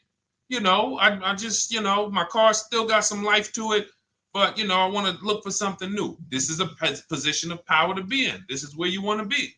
You want to be able to say to yourself, all right, let me look at the offers this month in May. All right, I'm going to follow up next month because the offers change. The used car market changes. The lease prices change. The dealer desperation, it changes. I'm not letting tariffs push me into doing something and making a bad deal. I'm not doing it. I'm not worried about tariffs coming, because there's going to be deals no matter what. If the prices of the new cars go up, what happens to the prices of our used cars that we're going to be selling? See, that's how we really won during COVID. Some people who've been with me since 2021, that's how we were winning. My man John Shaw, he was one of the first people. David Isaacs came in, got his BMW. Yes, the lease prices were slightly higher back then. We were still getting under 1.5. We were still getting 1.4. John got a 1.2 on a Jeep Wrangler, but we were selling our old cars for 8, 10, 12 grand more than they would be worth today. So even if the new car market goes up, we know how to maximize the prices of the cars we're getting rid of, and we're going to offset it. So we want to position ourselves to be able to say no. That is the strength. That's the leverage where we can say, you know what? All right, I'm going to follow up next month. Now we're telling the dealers right up front, hey, call me. I'm good between now and June 18th. I'm good between now and July 20th. So now what those dealers say is, okay, this is a serious customer. By the way, we have all this in templates. In my book, you fill out the template, you fill in, here's the day you can buy a car. This is your deadline. When we blast it out, these are things you can call dealers and you can tell them, hey, I'm good between now and anytime before the summer. Call me if you get a black one with the red seats and this package in it. If you want to call around, you want to do it that way, you could do that. But what you're letting them know is, call me when you want to make a deal. I can make a deal today. Let me see the numbers today. Great. All right. If sometimes you'll see that a car is a little bit out of the range we want it to be in, you might say, man, I'm looking for it to be around, 505. This thing's coming in about 550. Okay, maybe I'll check next month, see if the program gets better. You might say, all right, dealers are saying to some of you shopping for cars that maybe every dealer is not going to have it. When you reach out to the dealers, only 5, 6 dealers have it. But they say, hey, I got something coming in May. I got something coming end of May, June. Is that good for you? See, they're desperate customers. They can't say yes to that because they back themselves into a corner. But you guys now operating with a 90-day shopping cycle. If a deal comes today, I'm jumping on it. But if you got something coming next month, I'm jumping on that. Call me when you're desperate. Call me when y'all have that meeting. Hey guys, we're way behind. Listen, we need a deal. I'll take any deal right now. Hey, is that person that Sheila McCauley, you know, that last month, her number, we couldn't make that deal last month. Did she get a call yet? Hey Sheila, did you get a call yet? No, I'm still waiting. Okay, great. We can get to your number now. Perfect. Thank you. Positioned. So we want you to be positioned when you use what we teach, whether it's the Cars from Home digital book, whether it's the Shop with Deshone. For those of you who are like, Deshone, let's do this together. I want the checklist videos. I want coaching. I want to be able to pop into the Facebook group, ask around. We can't give you that for $24. No author can give you the support. I got tons of books. There to Be a Man, In His Steps, Tony Robbins' book. None of these authors can give me support for the price I paid for their book. That just can't happen. But some of you are like, you know what? This is a big investment. I want to make sure I have access to, you know, systems for life. That's the Shop with Deshone done for you video checklist. And then you got coaching direct with me in our Zoom calls every first and third Wednesday. Twice a month we do. And then we got our private Facebook group with 1,600 people. And then some of them are sharp as me. I'm telling you, let's look at, you know, y'all know I brag about Rosalie. If you like Rosalie, if girl got 4 cars in within a year, you know. Her first car was the Infinity. She got her Infinity truck. And I was sharing her a lot last year when she got her Infinity QX60, but she recently shared that she got 3 vehicles. And hold on, where is she at? I just had her up. So this is the people that's in the group. Like, look, 3 vehicles. Big shout out to Deshone the Auto Advisor for making these incredible deals happen. 3 new leases for my sons with only first month's payment down. She got a Nissan Rogue, almost $37,000 vehicle, $399 a month, no money down. Mazda CX-30 Sport, $28,000 vehicle, $28,300, $339 a month. That's a 1.2% lease. And she got a Mazda CX-50 Premium Plus, $40,400 vehicle, $420 a month. 2 1% leases and a 1.2% lease. And the cherry on top, she says, I sold 2 leases. Some of you don't even know you could sell a lease. She said, I sold 2 leases. She had equity. Now, not every lease has equity. But if 8 out of 10 leases don't have equity, then 2 out of 10 do. So if you've just been dropping your leases off at the dealership, hey, here's my old lease. Let me get the new one. Hey, here's my old lease. And you have not assessed the equity. Could there be equity in it? Imagine how much money you've left on the table. Imagine how much, wow, I didn't even know you could sell leases. She sold 2 leases, 2 2021 Elantras, walked away with $6,737 in equity. Deshone, I could not have done this without you. Your program is a game changer. So this is what we want. We want empowered car shoppers. We want people who are not intimidated. I don't care what this market does, whether I need a new car, used car, whether I got bad credit, whether I'm a high mileage driver, it does not matter. We have strategies to make sure you are going to win in this market or any market. Does not matter. Okay? So, for those of you who don't know, the whole show was sponsored by my new digital book. It's called Cars from Home, 7 Steps to Saving Time, Money, and Avoiding Dealerships. It's 5-star rated. Thank you to everyone who's rated it, reviewed it.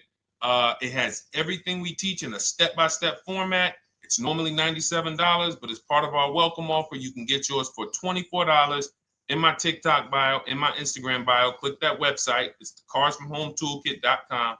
Or we have a link for you guys in the YouTube comments, in the Facebook comments, and you just click the $24 welcome offer, good for 30 minutes. And for those of you who have different learning styles, or if you just want some free advice, we have some links in there for you as well. Whether you are a do-it-yourself type, whether you are do-it-with-me type Deshone, or whether Deshone, I think I qualify for that done-for-you shopping, where I can relax at home and you guys go do that work. Or like I said, you want the free advice, just start with our cheat sheets and you can go from there. Whatever is right for you, you get it done. We just want to move you from anxiety, from, oh, I don't know what to say, from watching people online who call dealers and negotiate. Hey, take off $5,000 so I can have a viral video. And now you're talking to an 80% dealer. So the 80% dealer has the $5,000 to take off. So you look like, hey, yeah, see, I just got them to take off $5,000. We don't negotiate with dealers with fake fees. Like there's a saying, we don't negotiate with terrorists. Cars from home, we don't negotiate with dealers with fake fees. None of that stuff matters. Because what you want us to think is, look, see, I took off all of this money. Don't you want to buy the car now? But you took off the fake money. Had we been talking to a 20% dealer, what money are they taking off? The real money. The real money. So if we have two dealers, well, let's say 8, because y'all know I use the 80%. So the 80% are over here. The 20% are this small group over here that we got to find. Now, the 80% are starting so high that when they take off all the money, it's fake money. We marked up our cars. We got platinum kits on them. We got the Hertz service plans on them, and the Simonized kit and the low, all of that stuff. Okay, so yeah, we done took off 5,000 for you, but 4,000 of it was fake. Meanwhile, this 20%, they don't have the fake. So when they take off 4,000, it's real 4,000. And we over here talking to these people. Hey, take off all that fake money. See, guys, you can do this too. So listen, we bidding is the way to go. You cannot negotiate your way to a below market deal, but you can get bids and it will make your life easier. You'll start to enjoy your car shopping. You'll start to feel like you're empowered. You're the prize. Someone won your business. They won your loan. They won the opportunity to buy your car. You are the prize. So that's what it's about. So we are here Monday through Thursday, 12 noon. Make sure you meet us live or tell your friends and family who are shopping, hey, hop on this show. We're live on TikTok, Instagram, Facebook, and YouTube. But we will broadcast the show for the rest of the day. So those who want to catch up on some things that you may have missed, or if you just jumped on and you're like, whoa, man, I missed a lot. We'll rebroadcast this show for the rest of the day. But tomorrow we'll be back, which will be Tuesday, May 6th, 12 noon. Meet us here live. Thank you so much. Welcome to the new followers. Thank you to everyone who gave me gifts. Thank you to everyone who bought a book. Thank you for those of you who are in Shop with Deshone. I look forward to your success stories. Always a pleasure.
And welcome to our Tuesday, May 6th live. We do these live streams at 12 noon, Monday through Thursday. I am your host, Deshone the Auto Advisor. And for those of you who've never met me, I have devoted the last 4 years to teaching people how to get the best deals on cars and to learn all the mistakes that the industry, the car industry, would love for you to continue making, because they make a lot of money when you make mistakes. And so what we do here is we really just do questions and answers. I will teach on various topics that I feel are widely misunderstood, like the subject of leasing. And some of you who are new here, if you've never been here before, could you type a 1 in the chat if this is your first time on a stream? We do these streams about 60 to 90 minutes. And if you're going to get the most out of them, we just ask that you lock in, that you focus, because we will be talking about $1,000 mistakes. Nothing here that we'll be talking about over the next 60 to 90 minutes is hundreds of dollars. You know, I'm not looking to, have you spend some time with me on a Tuesday to talk about how to save hundreds of dollars. No offense, I'm sure that's important to some people, but we are here to talk about things that are affecting your bank account by the thousands every year.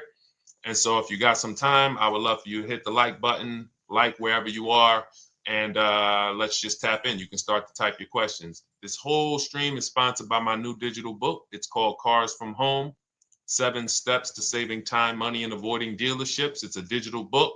It's 5-star rated. Thank you to everyone who's rated the book and reviewed it. And it's normally $97, but for the next 30 minutes while you're watching, you can grab your copy for 75% off. That's our welcome offer. We always like to reward people for taking action. So you can get your copy for $24 instead of $97. And you can just head to my TikTok bio. You won't leave the show, my Instagram bio, the Facebook comments, or the YouTube comments, and use that link to get your welcome offer, and you'll have everything we teach. So as we go through this for the next 60 to 90 minutes, if you're like, whoa, Deshone, this is a lot. Wow, this is a lot. You can grab the book and make sure you have everything that I teach and everything in a step-by-step format. Okay? So I have my man Dolan moderating. Good afternoon. Thank you, Johnny Miller. Good to see you, Lil G. Again, guys, we are live. This is our Tuesday, May 6th live. We're live every Monday through Thursday at 12 noon.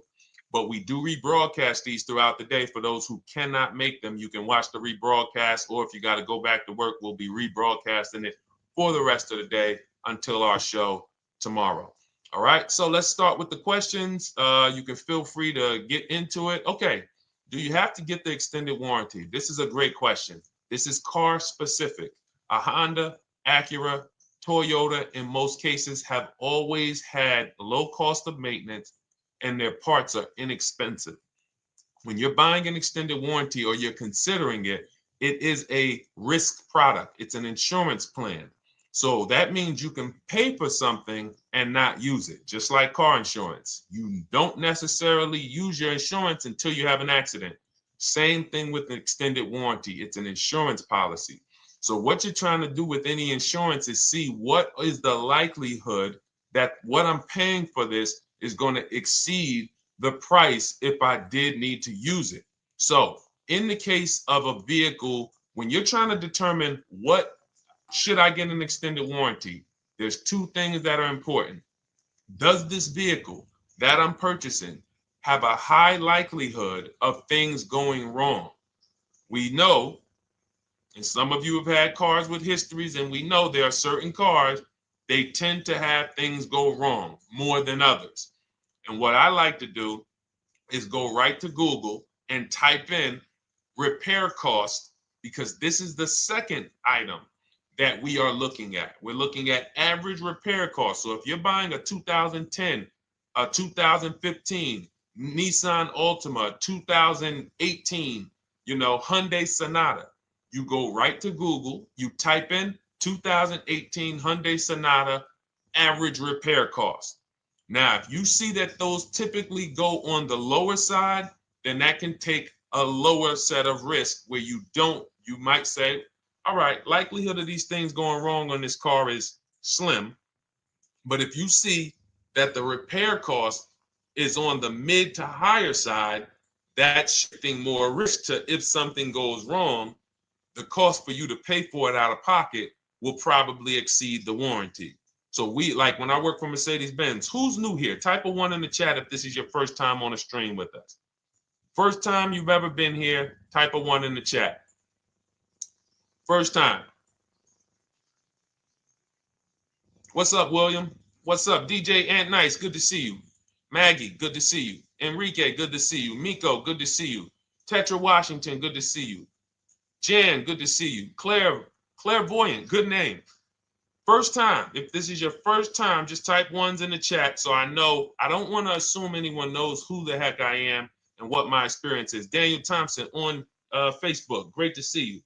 So I worked for Mercedes-Benz for 5 years, General Motors for 5 years, and I ran my own brokerage, my new car brokerage, called Cars from Home. I started it in 2016. Now, when I worked for Mercedes, when people were purchasing a Mercedes, what I would tell them is buy as much warranty as you can afford. Buy as much warranty as you can afford, because I knew that when something breaks on a Mercedes, nothing's under $1,000, and typically it's $2,000-$3,000. So a $4,000 warranty on a Mercedes Benz is usually worth every dime. But at the same time, we have cars that, again, less likely for things to go wrong. And then when things go wrong, if they go wrong, they can typically be repaired inexpensively. Good to see you, Arms Reach. Welcome on Instagram. Shout out to the people checking in live. Great to see you all. So that's how you're measuring extended warranties. You don't want to get an extended warranty on a vehicle that has a low cost of repair and a low likelihood of things going wrong. You can then take your money, put a little bit to the side, have a little emergency fund, that same $3,500 that you would have put into the warranty, or $2,500, you put that to the side over the course of a year, 2 years, put $100 a month to the side, and then have that be your cushion just in case things go wrong. It's better for you to have that money in your bank account, and if things go wrong, you take it to your mechanic. You must have a local mechanic. You guys know I swear by local mechanics on cars that don't have warranties. Even if you have a Mercedes-Benz, a BMW, an Audi, something that is typically harder to work on and takes more of a specialized engineer, there are still plenty of places that have those. I mean, there's shops where they used to be Mercedes-Benz techs. Now they have their own shops. This is who you want, because their cost, their labor is going to be probably 1/3 of what a dealership is going to be. So these are the resources that, again, keep more money in our pocket while getting us the same level of service and experience. Okay, great question. Welcome, Uncle Nene. Good to see you. Uncle Nene. All right, listen. Nicole, good to see you. All right, Dolan, you can pull up the next question. Feel free to start typing your questions. And as we get more questions in, we'll try to get to all of them. You guys know we're not always able to, but we do try to get to all of them. How do I shop around for the best lease deal without affecting my credit? Well, first of all, you're talking to someone who's, just so you know, I've taught thousands of people to lease. I've gotten 7 leases. Now, when we look at what we are doing with a lease, first, we have to consider how we want the information presented to us. We are not letting dealers tell us how they're going to quote us. We are telling the dealers how to quote us. So we are going to have all our quotes. Thank you to everybody hitting the like button. I see you. I appreciate you. And shout out to the sharers. As I see people who share, I always like to give the shout outs to the people who share this broadcast with their friends and their family. And thank you to everyone who's giving gifts on TikTok and Instagram. Appreciate you all. So what we are doing when we're telling a dealership, you give us a quote with first month's payment only out of pocket, 12,000 miles per year, and put all the taxes and fees into the payment, assume tier 1. So we are presenting it now in my book and in my Shop with Deshone programs, my video checklist. I have all the templates. If you're going to do this yourself, you just need to remember how you're presenting this. You can call around to dealerships, because there's 2 ways to do this. Shopping from home. Cars from Home is about showing you guys, and I'm going to be showing you guys a ton of payments. And listen, I don't want you to feel bad, because some of you are going to see that you've left a lot of money on the table. Part of what I have to do here, and I've been doing it for 3-4 years now, is I have to tell you the bad news.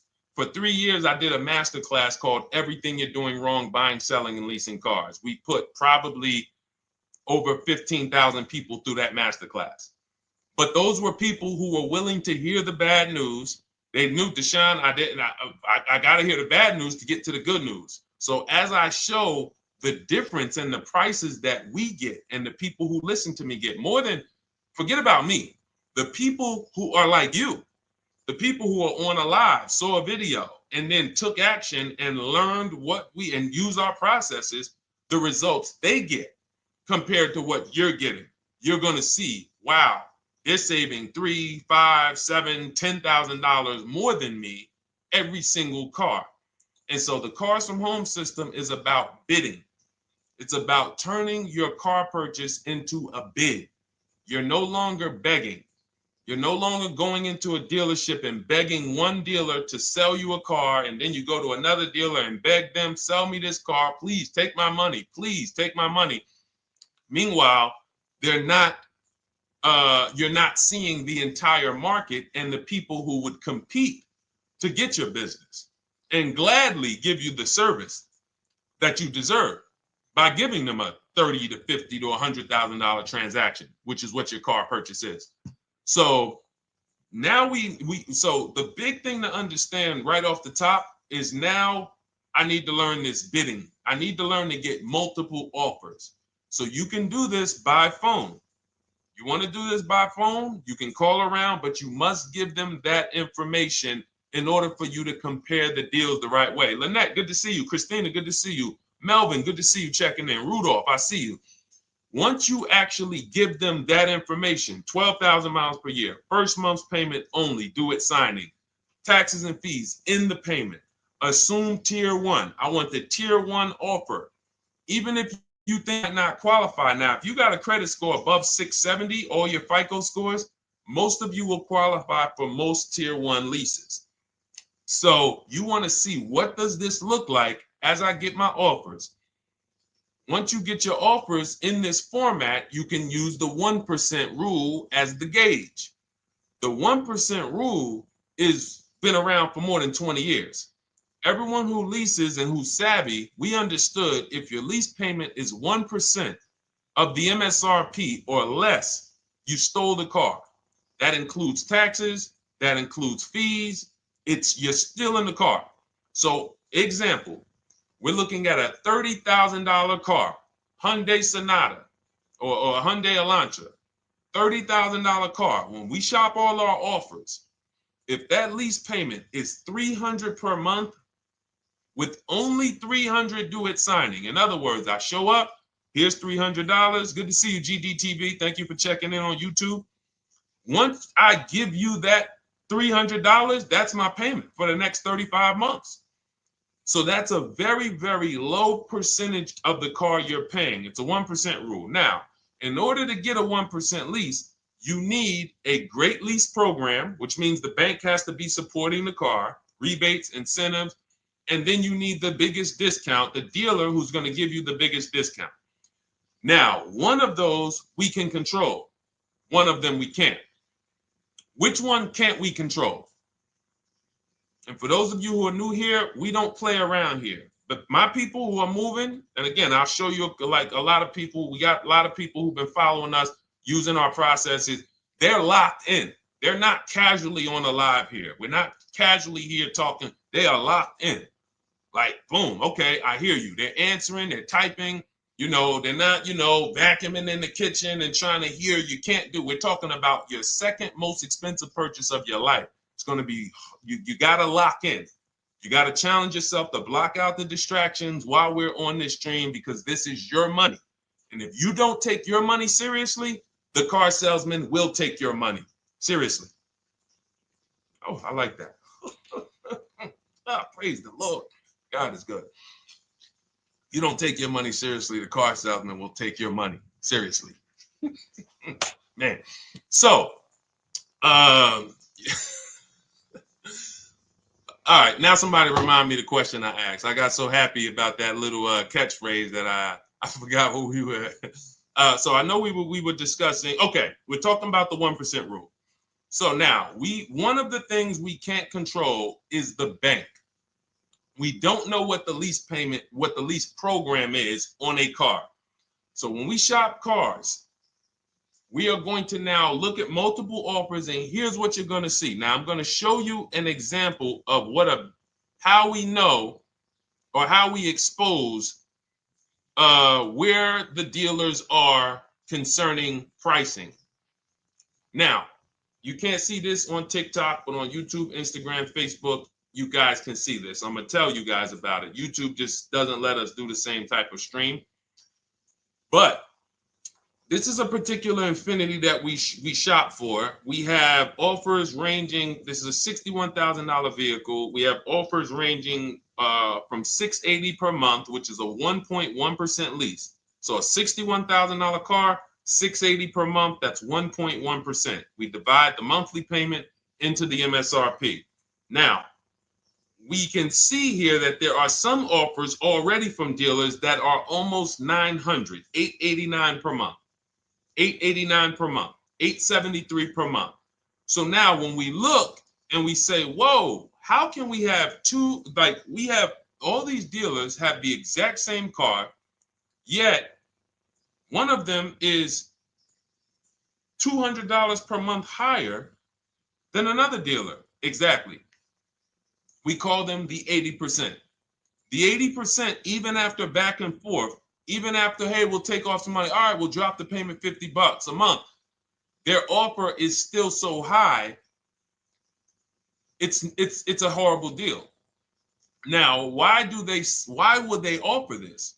And this is consistent. So I don't want y'all thinking, well, the dealers that I walk into, they're different, Deshone. They take off more money. It does not matter what you think. If you don't have the market reports, if you don't know how to get multiple offers so that you can see, we do this all around the country. We have students all around the country in Cars from Home. We have people we shop for. We have over 13,000 books sold now. Like, we have lots of data to prove this. 80% of dealers are going to be overpriced. This is another particular deal on a Toyota, a market report. And you guys can see that the out-the-door prices here, list price, $32,000. Out the door price with taxes and fees, $38,000. That means that dealer is charging all types of fees on top of their price. The $39,000 MSRP. Look at line number 3. $39,000. Out the door price is $41,000.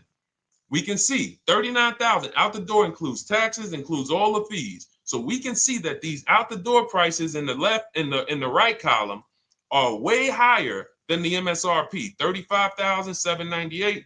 Out the door price is $39,700. But look at the green. Look at the green. This is what we call, we found the dealer at this time who wanted to win the bid. They wanted to win the bid. They needed the car sold. This is a rotation. We don't say to them, wow, they won the bid one time, so they must win the bid all the time. No dealer can win the bid all the time, or they'll be out of business. But in this particular case, at this particular time, for this particular client, this dealer said, we're going to sell this car for that's $35,500, and out the door with taxes and all the fees, $34,994. That is a over $4,000 discount off this vehicle. When all the other dealers are, not only are they not giving you a discount, they're charging over list. And they might come and say, all right, we'll take off $500. We'll take off $1,000. We'll take off $1,500. They might start so high with you guys that you think, wow, they started up here and I talked them down. They took off $3,000 from me, but they already were $3,000 in fake fees, protection plans, and all of this padding, dealer adjustments, which is fake fees. So whenever they say, because the dealer gets a minimum of a 6% profit margin, from list to invoice, we have profit. From invoice to holdback to triple net, we have money. That's all the profit margin. On top of that, when we add a dealer adjustment, what we're saying is we're going to sell this car to someone who does not have the skills to find our competition. And they're going to come in, and if we got to take off $2,000 to make them think they won, this is what we're going to do. But what we do here, what people like Brian is going to do, look, just finalize my first ever lease using your system, 2025 Honda HRV, $30,000 vehicle, $395 a month payment. no money down. His initial quote was $434. He ended up using our calculator, which we have in our book and in our program. If we put all our offers into that calculator, it tells us what to counter. He gets that offer for $395. That's his deal. We look at somebody like Wendell. Look, thank you. It's the least I can say for your book, Cars from Home. We're still in the middle of the process. Just sold our car today, like 10 minutes ago, for 30% above value. Why? Because he got bids. Look, using the insights from your book. I've read the book multiple times and told many people about it because it's that good. It's so intuitive and insightful. We'll be moving to the next step soon, and I'll write again. So now you heard him say we're moving to the next step soon. Step 2 in my book is the equity assessment. That's when we get bids for the car we have. We get bids. You're going to go to, listen, you should never be trading your cars in. Let me ask you all a question. Do we get the most money for you name me one thing that we get the most money for that thing trading it. Name me one thing. If I had this iPhone, do I get more money trading that iPhone in for another phone, or do I get more money listing it online and selling it to whoever will pay the most? Trading or selling? Let's go. Who's locked in? Tax advantages are very small. I understand you, Ronald, but the tax advantages, we have people that are selling their cars to cash buyers for $3 to $5 grand more than what they can get on trade. A tax value, a tax advantage for the difference is not, it's minimal. Exactly. Thank you, King Carter. You listed. So the money is in the bids and the competition. So going back to this person who asked the question, how do I get the best deal on a lease? It's going to be through multiple offers. That's my 2 favorite words. I would wear them on a shirt if I didn't wear unlearn, relearn. Because more than multiple offers, I need you to unlearn. Because the people who come with bad information from years, Deshone, this is not how my uncle taught me to buy cars. Deshone, this is not how I ever heard about getting cars. I was always taught just go in and just don't tell them about your trade and then ask to see the invoice and all of this stuff. That's what I was taught. Yeah, but you're not going to get the prices we're getting until you unlearn all of that bad information. Bidding is how we buy everything. When we go into the supermarket to get spaghetti sauce, all of those companies are bidding. They're bidding. Hey, listen, we'll sell you this for $3.99. Hey, we'll sell you this for $5.29. But we got a better product. We got quality. Look at us. Look, it's all bids. Everyone who wants to sell us something is competing, except car dealers. Y'all notice that? So the mindset that y'all got to have if y'all want to really win and save all of this money and get these huge discounts is I'm going to start purchasing and leasing cars like I buy other things. It's going to be a competition. And I promise you, your whole life is going to change. Your entire car buying experience will change forever. You will be sitting here just like my man Ken, graduated, $585 a month payment, no money down on his Nissan Murano Platinum, $50,000 vehicle. He's paying $585, no money down. $50,000 vehicle. How much would a $50,000 vehicle cost us on a loan if he purchased it? How much would a $50,000? Some of you know every $5,000 is how much per month. Let me see who's locked in. Who's locked in?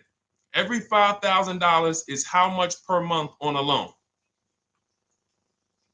I see you, Daniel Thompson. Check in. Good to see you, Dane. Thank you for breaking it down with complete truth. Keeping eyes wide open to know what to exactly expect. There you go, Dane. Welcome. Glad to have you here. We do not play around when it comes to this. All I want you doing is winning with cars, in love with your deals every time you get a car. All right, nobody knows the 5,000. How much is every $5,000 on a car payment? Come on, y'all. These are principles we've been teaching. Thank you, Daniel. $100. Thank you. $100. So we always want to default to a 5-year loan. I'm going to tell you why. when you default to a 5-year loan, you're in a safe position. Now, defaulting to a 5-year loan means when I look at a $20,000 car, I'm thinking $400 per month. 5-year loan, every $5,000 is $100 per month. If worst case scenario, I'm trying to get a little bit more car, then I'll go to a 6-year loan, but that's the max. I'm not going past a 6-year loan on a car. That's like going to a 40-year mortgage on a house. They're available. It's not a good idea. So when we look at these, you say to yourself, wow, a $50,000 car, that should cost him, if he did no, remember, this is a no money down deal. We're just looking at how much money we're putting in these cars. That car would cost him about $1,000 a month if he purchased it, 5-year loan, no money down. Which is why when people purchase their cars, what do they typically do? Come up with a ton of money, 10 grand, 15 grand, 20 grand, because they're going to pay into that car to try to lower that payment, because that payment. But some of us who don't have the down payment, we're financing most or all of the car. But here's the thing.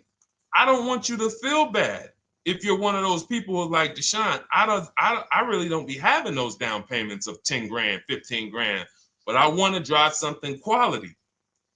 Exactly, I hear you. Here's the bad part about the people who are putting 15 grand down on their cars, but they're breaking the 8-year rule. This is what we call in Cars from Home and everything I teach, the most important question is how many years are you going to keep this next car? If it's not 8, then we don't purchase those cars, because here's what happens with people who go into their bank account, slap $15,000 down in a car, and don't keep the cars 8 years. And if anybody's willing to be honest, they will confirm this right here on the stream.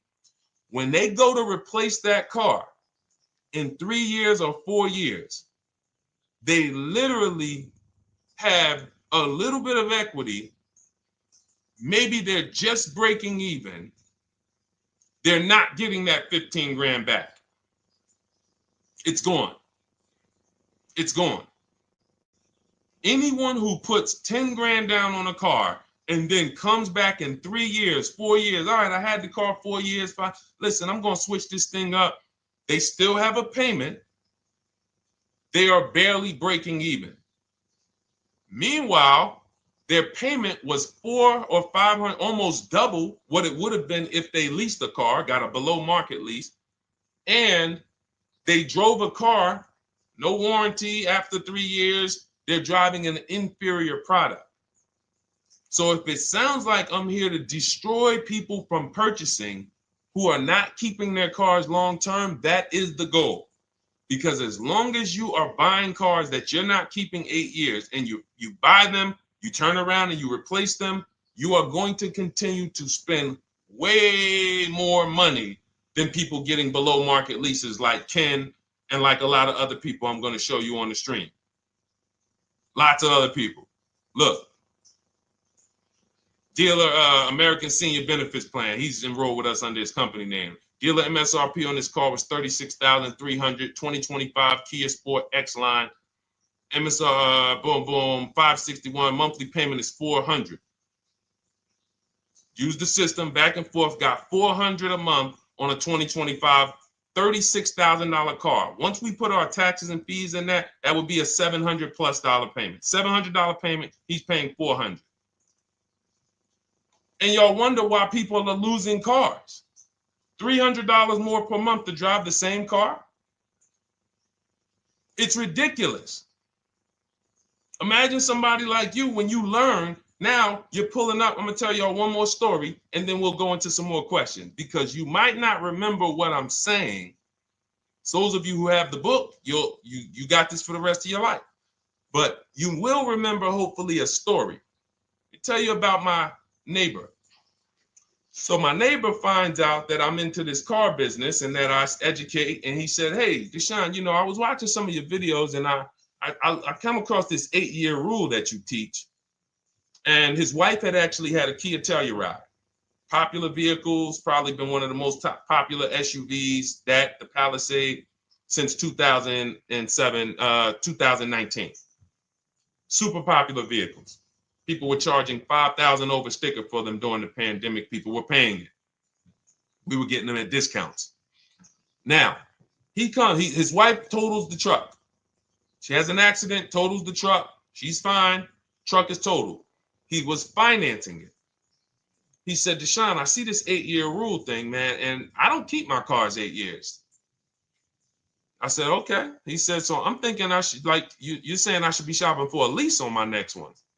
I said, exactly. I said, make sure you get multiple offers, because if you just walk in and say, hey, work me up a lease, they'll give you the same payment you had on the purchase. And then they'll tell you something ridiculous that they want you to believe, like, hey, the lease is the same price as the purchase, so you might as well just purchase it. And people believe this stuff.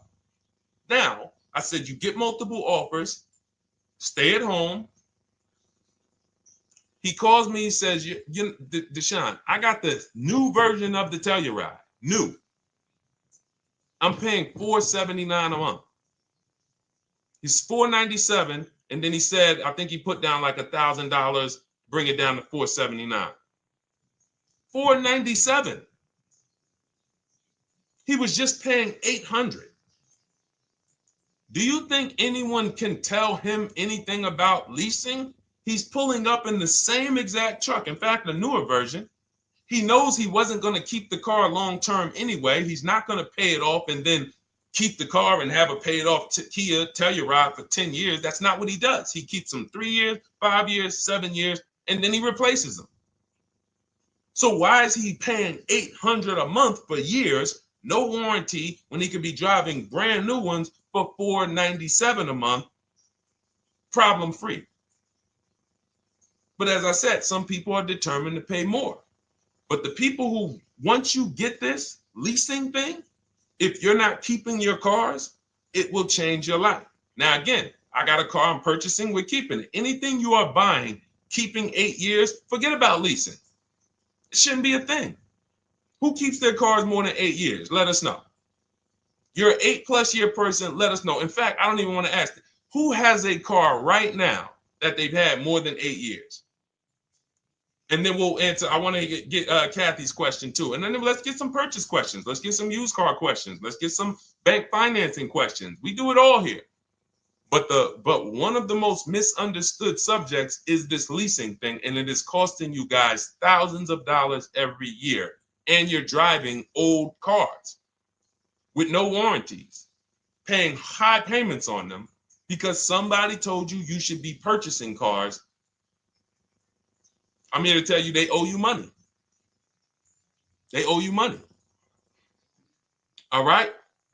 So who has a car right now that they've had more than 8 years? Let us know. How many years have you had it? And by the way, for those of you who just joined, this is our Tuesday, May 6th live. We are live every Monday through Thursday at 12 noon Eastern time. So for those of you who are here catching us live, that's when we're live. We will rebroadcast this and replay this show throughout the rest of the day for those who could not catch it, or if you had to jump off, go back to work. You're like, oh, I got to go back to work. You can catch it on the replay throughout the day. But we are live Monday through Thursday at 12 noon. So welcome to the people who are here. EJ, driving a lot of miles does not matter. Let me break this down for you. So right now, let's go to somebody who else has a lease. Let's look at, because who's heard with leasing you can't drive too many miles? Who's heard that, right? Type me if you've heard that. Let's go. Type me if you heard that. Come on, where's the locked in people at? I see Kathy, I see EJ, I see DJ Ant Nice, I see XP. All right, I see Mr. Slim. Welcome to the community. I see Rhonda. All right, where are the locked in people? Instagram, where we at? Locked in. All right, dang, I see you. Jamel. All right, perfect. So, Sherry, I see you. Sherry Baker on TikTok. So you've heard, oh, you can't drive a lot of miles with a lease. Let's be clear here. You choose the mileage on your lease. It's not selected for you. In fact, the only time it is selected for you is if you don't realize you choose it. That's the only time they're going to choose your mileage for you. If you go in and you do something like, hey, work me up a lease deal, they're probably going to work you up a 10,000 mile a year lease deal. And they're probably going to say, hey, you need $3,000 down, and this is going to be your payment. And next thing you know, it's a high lease, and it's just terrible. Happens all the time. We tell people how to quote us. First payment due at signing, taxes and fees in the payment. So now let's look at a lease, and let me show you what it would look like. So this is Val Boss Lady. She's in our Shop with Deshone program. Everything that you guys know that we're talking about here, if you're like, hey, I really, really want to go deeper, I want the step-by-step, the blueprint, that's my digital book, Cars from Home, 7 Steps to Saving Time, Money, and Avoiding Dealerships. Normally $97. You get a welcome offer. It's 30 minutes because I want to see you win, and you get 75% off for 30 minutes. If you go to my TikTok bio, Instagram bio, YouTube comments, Facebook comments, click those links, and then click that one that says $24 welcome offer. 30 minutes only, reward for taking action. You have everything we teach, the low market leases, the low market purchases, used cars, bank bidding war, making banks and credit unions bid, all of that, $24. You can, somebody emailed me yesterday, said, I'm $15,000 up with what I've learned from you already. And so if you can get it for $24, you can save tons of money for the rest of your life on a $24 investment. In this case, Val's in our, she's more of a wants to do it with me type. Videos, checklist, she doesn't want to read. That's our Shop with Deshone, do it with me program. I coach people. And so she gets a deal on this particular car. Same information, by the way. Not better information here than the book. It's just different learning styles. So she gets a $51,000 electric vehicle, 2025, beautiful vehicle. She's paying 1.16. So her payment on this car, on this $51,000 car, let's continue to make sure we understand the price of these cars. $51,000 car, her payment is $591. No money down. Now, some of you might say, wow, if I got $591, I'd probably put like $3,000 down, bring it down to $499. You could do that. That's how we can do. We can do that because she already got an incredible deal. Then we're just determining how we want to structure our payment. And thank you for everybody sending me gifts. I appreciate you. Thank you for all the badges. I don't take it for granted.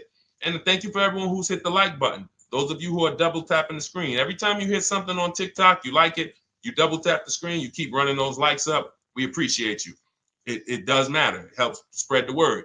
So let's say Val wanted, she's a high mileage driver like EJ. Let's say, EJ, how many miles per year do you drive? 20,000, 25,000? Let us know. I'm gonna show you why. In my book, I have 2 strategies for high mileage drivers. I'll tell it to you guys right now. How many miles a year do you drive, EJ? 25,000, 20,000? Those are both high. Let us know. Or if anybody, else, because, anybody else who's a high mileage driver, let us know. How many miles? 26. All right. Thank you, EJ. So let's just round that to 25 for now. Let's just round that to 25. So let's say instead of her $591 payment for a $51,000 car, now you could shop for a $30,000 car and you can have a 1% payment. If it was, a similar deal, you'd be paying $300 a month. In her case, she has a $51,000 car. She probably wanted a nice SUV that looks beautiful, that some other people are paying $1,000 a month for. She's paying $591. But if she wanted to bump it up to 15,000 miles a year, she'd be paying another $30 more per month. She'd be paying $620. Now, if she wanted to bump it up to 20,000 miles per year, she'd be paying probably another $80-90 per month. So she'd probably be paying $700 to drive 20,000 miles per year. Now, let me tell you guys, because some of you guys who are like, yo, man, those payments are high. We're talking about $50,000 cars here. So if you were shopping for a $30,000 car or $35,000 car, naturally, if we took the same exact numbers, let's take a $35,000 car, 1.16 lease. That's a 406 payment, probably $399. So now, in order to go, and let's say you're a high mileage driver, just like EJ, you want to add another 15,000 miles to your lease. You're probably going from 400 to 550 or 575. But you have all the mileage you need. And here's the beautiful thing about that. If I'm paying $175 more per month, but I get all the mileage I want, and when I drop this thing off, I get a new one, I don't have to worry about negative equity, and I put no money down. That is way better than what most people are doing out here, what everyone's doing. Because I'm gonna tell you what most high mileage drivers do who don't put money down. They will go in, buy a car, take a super long loan, 6 years, 7 years, just so they could afford the payment. Now, here's what happens. They drive the car, they put 25,000 miles a year on it. They come back in 3 years or 4 years, and they say, wow, I got 100,000 miles on this thing already. Let me go and swap out the car. What situation are they in at that point, guys? You put 100, you got a 6-year loan, average loan. You drove 25,000 miles per year. You put 100,000 miles on the car in 4 years. You come back, you still have 2 years of payments left. 15 grand negative equity. I used to see it all the time. Thank you, I am rich. Locked in on Instagram. I see you. Locked in. See it all the time. Every car salesman who has dealt with a normal 25,000 mile high mileage driver that does not keep their cars sees it all the time. They come in, yo, man, what you do for a living? Man, yeah, I do DoorDash, I do Uber. Oh man, I work in sales. You know, I'm on the road a lot. You know, I'm here. You know, all right, I want to replace this thing. I got like 110,000 on it. Okay, you still got a loan on it? Yeah. All right, we already know you got negative equity. Then we appraise the car. All right, the car's worth like 7,000. How much you owe? Man, you owe 19,000. All right, well, what can I do? Can you get me into something? Roll that loss all the way over. On top of that, you finance the car, so your payment is high. You finance the whole car, so you're paying a high payment compared to if you had leased, just literally shop for your leases, added your miles to the lease that you needed. You're paying $175 more per month. You got a brand new car. And I'm going to tell you, I did not make this up. I learned this from someone. A lot of what I'm teaching you, I learned from my clients when I was in the dealership. This guy, I worked at Hyundai for six weeks. Man, this dealership, the owners got indicted. I got out of there. Way before the owner got indicted. It just had straight up highway vibes, like the worst you could ever imagine. As I was in there for 6 weeks, I was a manager. I enjoyed being a manager. We did a lot of deals in my department in 6 weeks. But I said, I am out of this place. Anyway. But I learned something very valuable there. We had a client a customer was returning his lease on his Hyundai Sonata. Guy comes and I'm grounding the lease. I'm doing the paperwork for him. He has 72,000 miles on the car. 72,000 miles. I said, how the heck? I said, you lease this? He said, yeah, I always lease. That's all I do. He said, I used to buy my cars every single time I came. I had to put large down payments, 10 grand, and then I'm still having negative equity when I come to trade it in. I'm having high payments. It's ridiculous. I looked at his payment, and let's say the average payment for a good deal on a Sonata at that time was $300, $325, whatever it was. He was only paying like $550. He was only paying like $150, $175 more per month. He had a 25,000 mile a year lease. And that's what he did. I drive these cars. I'm on the road. Boom, boom, boom. I change my tires. I do my maintenance. 3 years. It's a fixed cost. There's no variable cost. I don't have any surprises. I'm not getting hit with a negative equity bill that I got to transfer, which means when I transfer my negative equity, I get less car on the next transaction. Because if I got to bring over 15 grand of negative equity, that's probably 300 a month that I'm paying for my old car when I get my new car. So if my new car was 400 a month, but my negative equity is another 300 a month, I'm getting less car for my money because now I got to take all those losses and bring them over to my new car. This is high mileage drivers and people who don't understand leasing. That's why you're losing so much money. And when you just flip the switch and realize Deshone is not talking to me emotionally, I am not talking to you about never do this, never do this, like these other people who say this, do this. This is how you buy a car. They never talk numbers. Y'all notice that? You notice that, right? You never hear them talk numbers.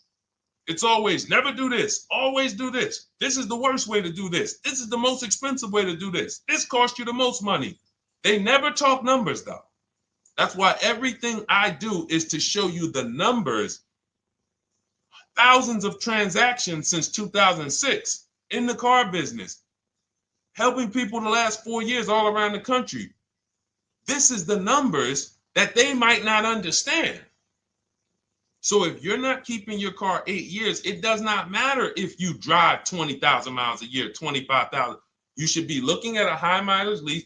Or my second strategy for high mileage drivers is this, because some of you want a nice car. This is for my people who you're like, man, Deshone, I'm on the road. I got my car that I do my work in. I kind of, slep it around.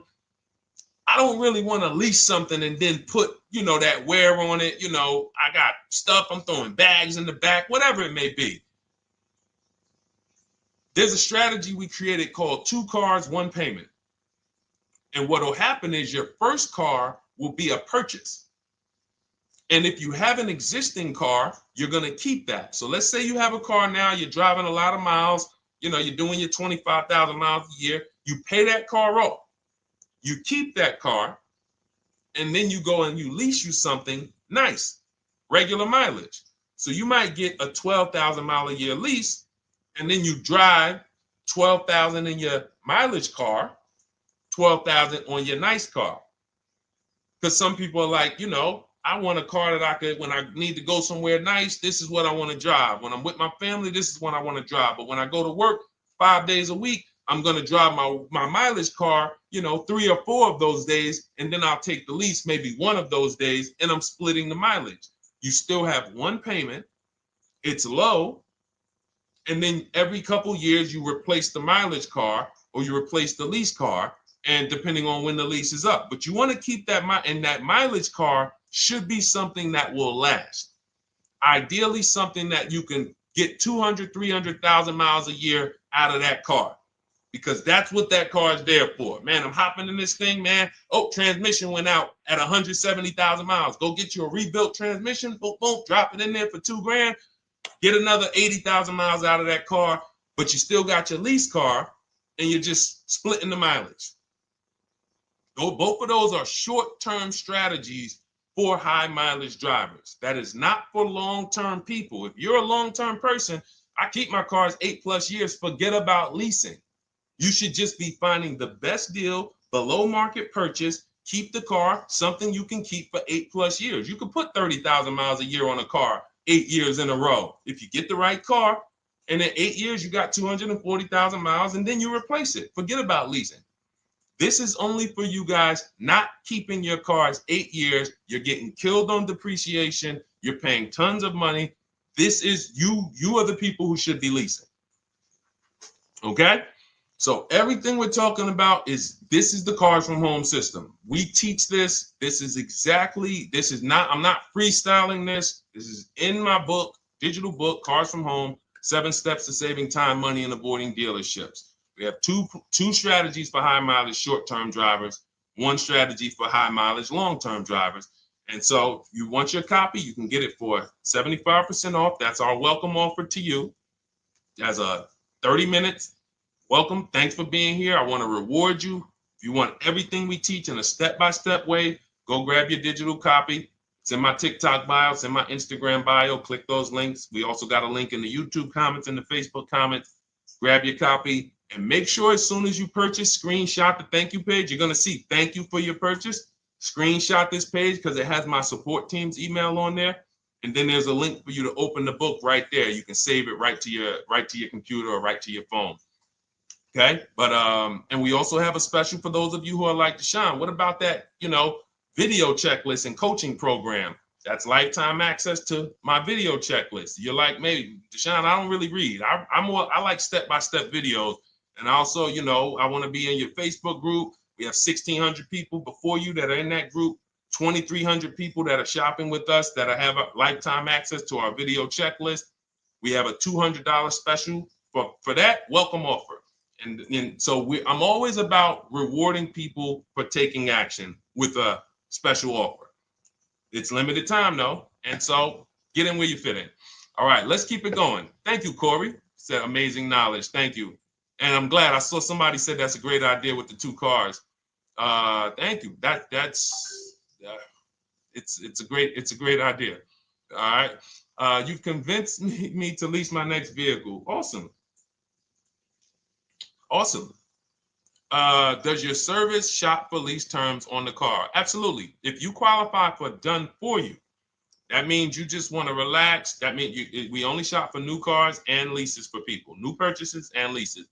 And you have to have a FICO score over 670. But yes, here is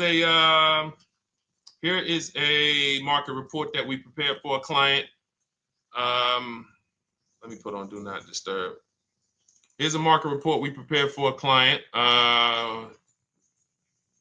Okay, so I showed you that that's an affinity. We didn't even finish that. We had just started for this client. But this is, do I have one here? No. Do I have a lease market report here? Yeah, right here.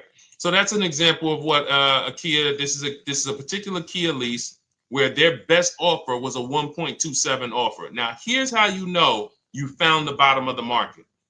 And again, whether you're using the book or whether you're calling around, again, you can call around to do this. The key is not going into dealerships. You cannot do this going in.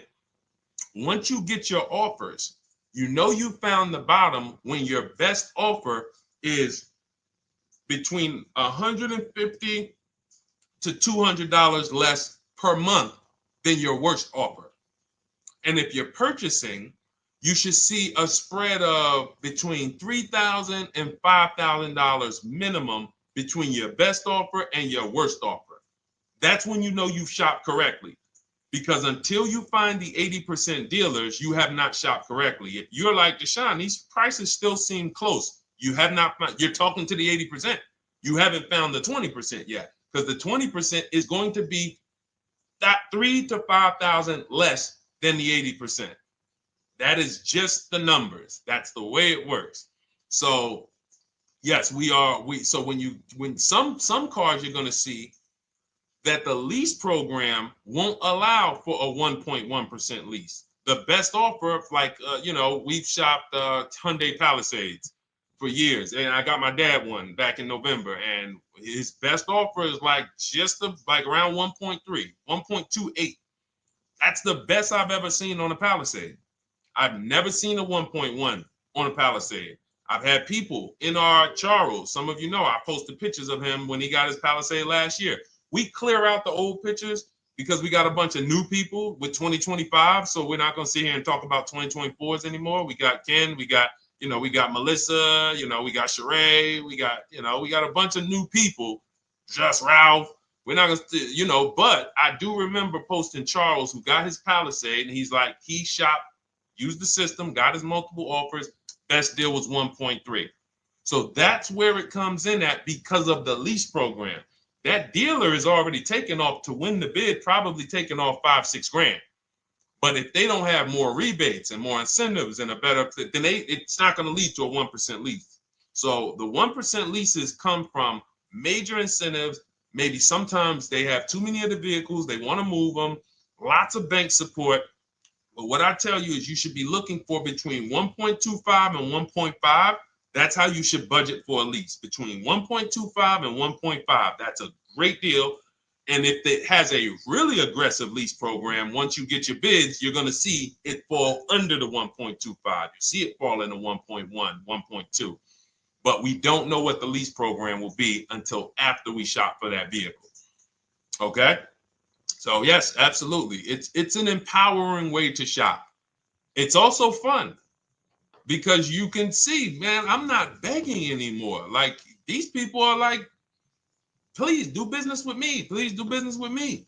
And then you start to feel bad for everybody who's still in those dealerships doing it the old way because they're talking to the 80%. There's no way they can win. They don't even know there is an 80% to realize that's who they're talking to. So when the dealer says, all right, I'll take off $4,000, they're like, wow, I won. Man, the dealer took off $4,000. But if they saw the whole market, they would understand that that dealer actually is overpriced by $7,000, $10,000. So taking off the $4,000 means nothing. It's just sad. It's a sad thing. And that's why I spend my time trying to convert you guys from negotiating one-to-one to getting multiple offers so that you can see for yourself. All right. Thank you, Julie, name Richardson. Thank you for sharing. XP got the number 2 gifted badge. Forgive me because I don't really know what that means, but I just know that's what it's saying. So I appreciate it. Thank you, Corey22. Sherry Baker, thank you so much. Number 1 gifted badge. All right, let's go to some more questions. We got some more questions. Dolan, I'm sure you got a lot of them. And what I'm going to do for the rest of the broadcast is just try to do rapid fire questions and answers. Okay. And if you guys want me to go deeper on any particular subject, then just feel free to say, hey, could you go deeper on that? How do you get a car loan with bad credit? Well, we have a resource. It's not our company. We have nothing to do with them. But we always try to stay up to speed on who's financing people with bad credit, because the goal is you don't want a dealer controlling your financing. Somebody just came up to me. He's a neighbor. He's like, aren't you in the car business? I said, well, yes and no. He's like, well, listen, I got a connected Acura. Anybody you send me, they get anybody approved, I'll give you $1,000. I said, okay, cool. Thanks for the information. For them to give me $1,000 just for sending the customer, and he's also a middleman, he's not a salesman, how much money are they making on the customers? If they're going to give me $1,000 just for sending someone with bad credit to them, how much are they making on the deal? Arms Reach, congratulations. Just got my book. You use it when, please send me your email testimonial. Well, as you use it, just as you do your equity assess, everything, email me. Congratulations. How much are they making? We can imagine, right? If they're giving me $1,000 just for bringing them the customer. So this is what happens when you let the dealership control the loan. Because why do we separate? All right, I'm gonna break something down I call the 3 pillars of great car deals. Three pillars. You can't get a great car deal without maximizing each pillar. And some of y'all that have been with us for 3 years, y'all already know the 3 pillars. First, who you buy your car from.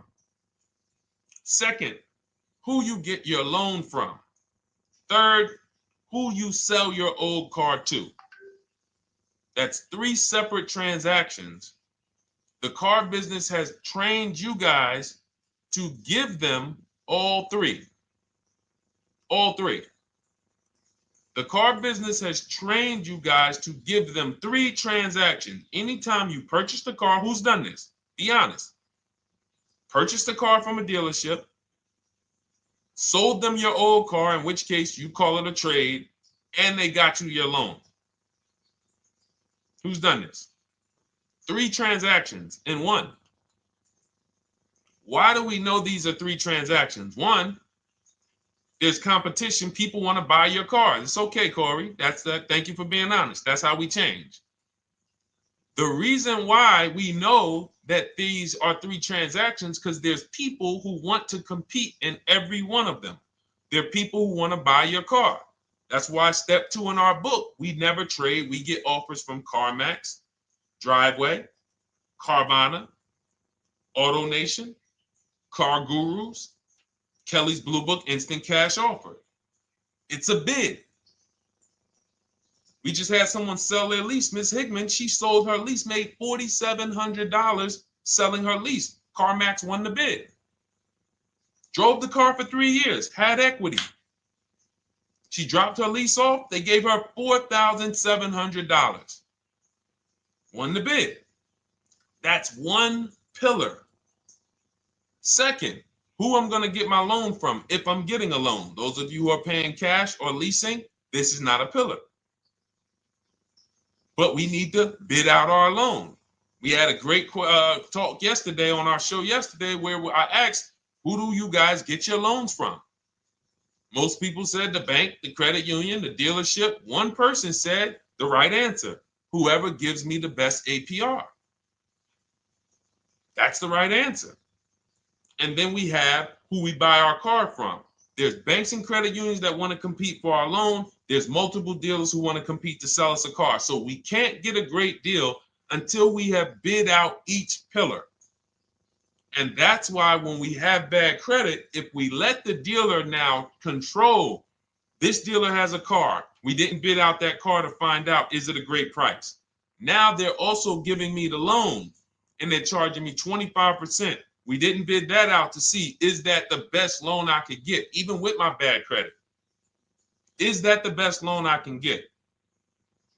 So the key, what you want to do first, if you have bad credit, is I'm online looking for anyone who will finance me with bad credit separate from the dealer.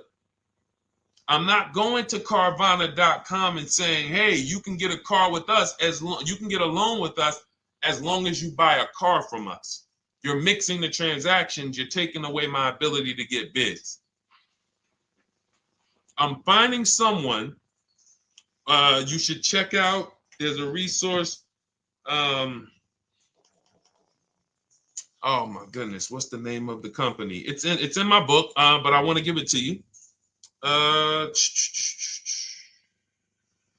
Goodness, it's slipping my mind right now. Send me an email or a DM, because here's the thing. If you use just that part and get the loan funded, but you don't know how to bid out everything else and structure your transactions, and are you keeping the car 8 years? Because if you're not keeping the car 8 years and you're like, Deshone, I hear you talking about leasing. I'm not keeping my car 8 years, but my credit's not good. The only purpose, if you telling me that I could be driving brand new cars for cents on the dollar, but I don't qualify right now, this car that I'm going to get is to set me up. So I'm not going to get a $30,000 car. I'm going to get me a $12,000 car, $10,000 car, the cheapest car I can get a loan on, so I can establish a payment history.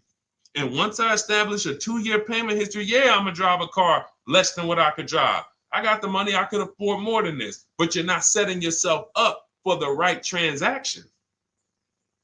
You should be setting yourself up and saying, all right, I'm going to sacrifice with this car, drive something that I know this is not my ideal car, but I'm going to build 2 years of payment history. So when I go and I swap into my lease in 2 years, I'm out with a brand new car. I'm paying cents on the dollar, and I won. But it was a plan. It was a long-term plan. This is the second most expensive purchase of your life. You can win every single time, or you can lose and set yourself and your family back 5 to 10 grand each car or more. Every time you get a car, it's 5 to 10 grand more you're coming out of your family's bank account than what could have. Then you got the car breaking down. Now you got tow trucks, all because you don't have an actual plan you're rolling out. And that's what I see a lot of people do with bad credit. Oh man, I got bad credit. I'm just going to go and get me something. I could afford $600 a month. And they go and buy the most expensive car. But because 25% interest is on the loan, they're not getting the most car for their money. Now, 3 years down the road, they're going to pay the high payment, still have negative equity because the interest is so high, and then they go and swap and do it again. And because the payment's so high and the car is older, because they want something fancy, but they really can't get that because, again, the interest is high. That's eating into their budget. Now they're going 3 years down the road. They missed 3 payments. They were late 3 times, so they're no closer to leasing. Credit's still bad. This is disaster. So if you're a long-term person, I break it down for you guys into two groups of people: long-term, short-term. Long-term high mileage driver, short-term high mileage driver, different plan. Long-term bad credit person, short-term bad credit person, different plan. If I'm a long-term person with bad credit, here's what I'm doing: finding the absolute best car I could find, getting bids, either new cars or used cars. We got the strategies for both. You can use the marketplaces, cars.com, Car Auto Trader. We got a whole strategy for how we find used cars, but you find that car, you pay your loan of 20%, 19%, 18%, if that's the best you can get. Because here's what you're going to do. In 2 years, you're not swapping into a lease. In 2 years, you've established a payment history, you fixed your credit, and now what are we going to do? You got a quality car. You're not thinking about trading it. You're not thinking about replacing it. You're like, man, this is my car. It's a great car. I'm just paying daggone 20% interest. What do I do now after 2 years? Now that my credit is good because I got a quality car, dependable car, I'm focused on fixing my credit over 2 years. What am I going to do after 2 years? Anybody?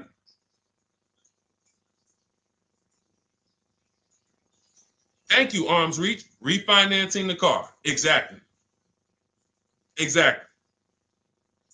So that's the bad credit long-term strategy. Great car, dependable car, car's not going to break. This car is going to last me 10 years. Right now, when I bought it, 20% interest rate. That was where my credit was. But I worked on my credit. Boom. I'm a 690 now. I'm a 720 now. I'm refinancing that into a short-term, into a shorter-term loan, and I won. Pay this thing off, and I'm going to keep it. Nothing to talk about leasing. Leasing only comes into play where the 8-year rule is concerned. I'm not keeping this next car 8 years. I should be setting myself up to lease, or I should be leasing. That's how I'm going to save the most money, keep the most money in my bank account, have the best car. Not even close. Not even close. All the wins for the purchasers are after 8 years. People who are like, man, Deshone, I got a car, man. I had this thing 12 years, man. It's been paid off for 6 years. I ain't had a payment. I love it. Long-term purchaser. You won. You won. Who's in that situation? Who has a car outside that they've had for more than a decade? Paid off. You can give it to your son. You can give it to your daughter. It's an extra car. That's purchasing. That's the wins. That's what we call the reward stage of purchasing. But you got to get there. All right. All right, let's go. A lot more questions. We got probably another 20 minutes we'll stay on, so let's keep it moving. But again, Lend Buzz, that's the company. Lend, Lendbuzz. They started, I started seeing them about 18 months, 2 years ago, and they were loaning to people with, international students, people who didn't have credit. You want to try to find a place that will fund you independent of the dealership. That is what your goal is at all times. Independent of the dealership. Here, you qualify based on your income and your credit. You qualify for $18,000. Go find a car now. That is what you want. You don't want people mixing the bank loan with the car and two pillars that they are controlling. We're controlling the price of this car. We're controlling your interest rate. We don't want that. Yep, exactly, Cindy. For those who just joined, this is our Tuesday, May 6th live. We do these lives Monday through Thursday at 12 noon, so you can tell your friends, family. We wanted to now come up with a constant and consistent time where I can meet with you guys. If you don't have, if you can't stay the whole broadcast, we will replay these throughout the day because sometimes people got to jet back to work. They're watching us on the lunch break. You can catch up on the whole rest of the show throughout the day, all the way up until tomorrow, and then over the weekend, we'll play a whole compilation of all the shows for people who really want to dig in and hear all the questions that we answered throughout the week on, Monday through Thursday. But if you want to join us live, set your calendar, set an alarm, meet us on any channel. We're on TikTok, Instagram, Facebook, and YouTube on the Deshone the Auto Advisor channels, 12 noon, Monday through Thursday. All right. Let's go. Next question, Dolan. All right. What are your thoughts on purchasing used versus new? It's a great question, Kathy. For me, it's a matter of budget and values. It's only a matter of values if you can afford both. So if you can get everything you want in a new car for your budget, everything you want, everything that you need, and you can afford it in a new car, you have the option to choose both. So it becomes a matter of values. In my book, I teach, are you a person who's like, I want to reward myself. I only get a new car every decade. I'm going to keep this thing 10 years. I want the latest and greatest. Therefore, I'm going to shop and get the best offer, get me a below market purchase. Because y'all notice I always put in a caveat of a below market purchase, below market lease. That's all we're talking about here with Cars from Home. That's all we're talking about. You need to, every purchase you make or lease you get, you want it to be a below market lease or purchase. So now, if I could afford both, is it I'm going to reward myself with a new vehicle, or do I have these other values where I actually want to knock 20 to 30 to 40% off the price to get even more for my money? So that's really up to you if you can afford both. There's no right or wrong there. It's a matter of, like I said, the values. Now, some of you once you look at your budget, I have a tool in my book and in our video checklist, the coaching program called the Perfect Budget Calculator. We invented this. So it's not on Google. You'll hear a lot of the stuff, almost nothing we teach. You're like, if you ever go to look for it, the 8-year rule. No one talks about it. We created it. This is our intellectual property that we created to teach you guys to create these boundaries, the rule of 72 and the 10th birthday, 1.5% rule for overpaying for leases. These are all things that are absolutely proprietary to Cars from Home. But one of them is this Perfect Budget Calculator. Sometimes when we're factoring budgets with most calculators, they don't include fees that we know dealers have. And I'm talking about legitimate fees, tax, documentation fee, motor vehicles. So we're putting our budgets together, but we always get caught out there. Who's had that happen? You got it all figured out. You get to the dealership, you bought the car, and they're like, well, what are you going to do with the fees? Because you got $3,000 in taxes and fees. And you're like, whoa, where'd that come from? Sometimes they're lying and sometimes it's legit. But none of these calculators factor in the fees and everything like that. So we created this Perfect Budget Calculator that does. But here's the thing. Once you find out what your budget is, even if you're budgeting with a normal calculator, just add a couple thousand to account for the taxes and the fees. But you might see, I can't get everything I want in a new car for this budget. Everything I need, I can't get for this $24,000, in which case I need to go and look for a pre-owned one. So that's why I said, in reference to your question, Kathy, what are my thoughts on purchasing used versus new? It's a matter of values and budget. Budget first, because budget will determine if you can afford both and get what you want. But if you can afford both and get what you want, then it's a matter of values. Okay? So again, everything we're going over is in my new digital book. It's called Cars from Home, 7 Steps to Saving Time, Money, and Avoiding Dealerships. It's 5-star rated. Thank you to everybody who has taken the time to rate it and review it on Goodreads.com. It means a lot. And we can't continue to get this information out without you guys. So we appreciate you. And you can get your copy instead of $97, you can get your copy for $24 as part of our welcome offer. So that's 75% off. If you go to my link in my TikTok bio, Instagram bio, the YouTube comments, and the Facebook comments, we have a link there for you guys. And you can grab it. It's a digital book, so you don't even have to wait. It'll be in your inbox by the time you jump off the stream. But make sure when you get it, you screenshot that thank you page, because it has my support team's email. Sometimes you may be rushing, you're trying to get back to the stream and you type your email in wrong. Also, as soon as you purchase, the link to open the book is right there. So it'll say open the book below. You can save it to your computer. but I would rather you get it for $24 than $97. Although we've sold a lot at $97 because people feel it's worth every dime. You're going to save thousands and thousands of dollars for the rest of your life using what's in the book. Your first transaction, you probably save $4,000 to $6,000 to $8,000 depending on the car. So $97 is great, but $24 is even better. All right. And for those of you who have a different learning style, you'll see in there, shop with Deshone. You're more of a do it with you person. Do it with me, Deshone. Okay. We have lifetime access to shop with Deshone, and I coach you personally for 6 months. So we jump on Zoom calls twice a month. And some of you who may qualify for done for you, just do it for me. If you qualify for that, we have a welcome special for that too of $300 off. So get in where you fit. And those of you who are new or you're like, Deshone, I like what you're talking about, but I still don't trust you. You can start with our free cheat sheets. So just start somewhere so that you can start to reinvent how you're car shopping. Magley, how are you? Oh man, of course I remember you. Following for years. You actually were following me from the time God blew me up on TikTok. That was 2021. So I absolutely remember you and I appreciate you. And yes, it's so good to see you. Absolutely. Absolutely good to see you. All right, Dolan, we got a couple more questions. We got time for a couple more. Let's try to go as fast as possible.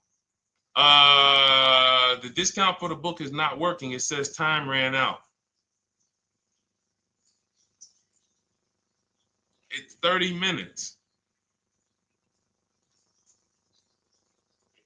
I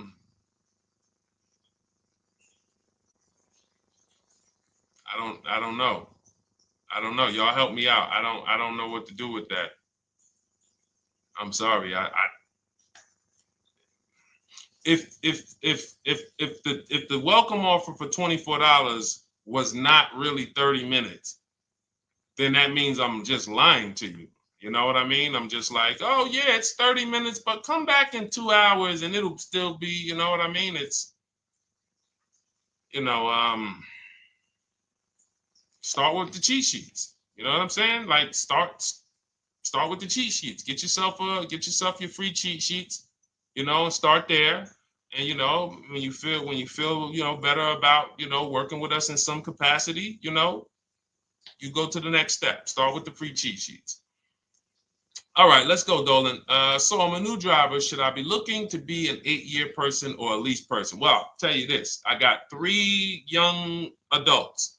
2 my daughter, my daughter who's 18, my niece who's 20, and then a young man that I, basically like a son to me who's in the Navy and he's 21. Well, he'll be 21 this year. So he's 20.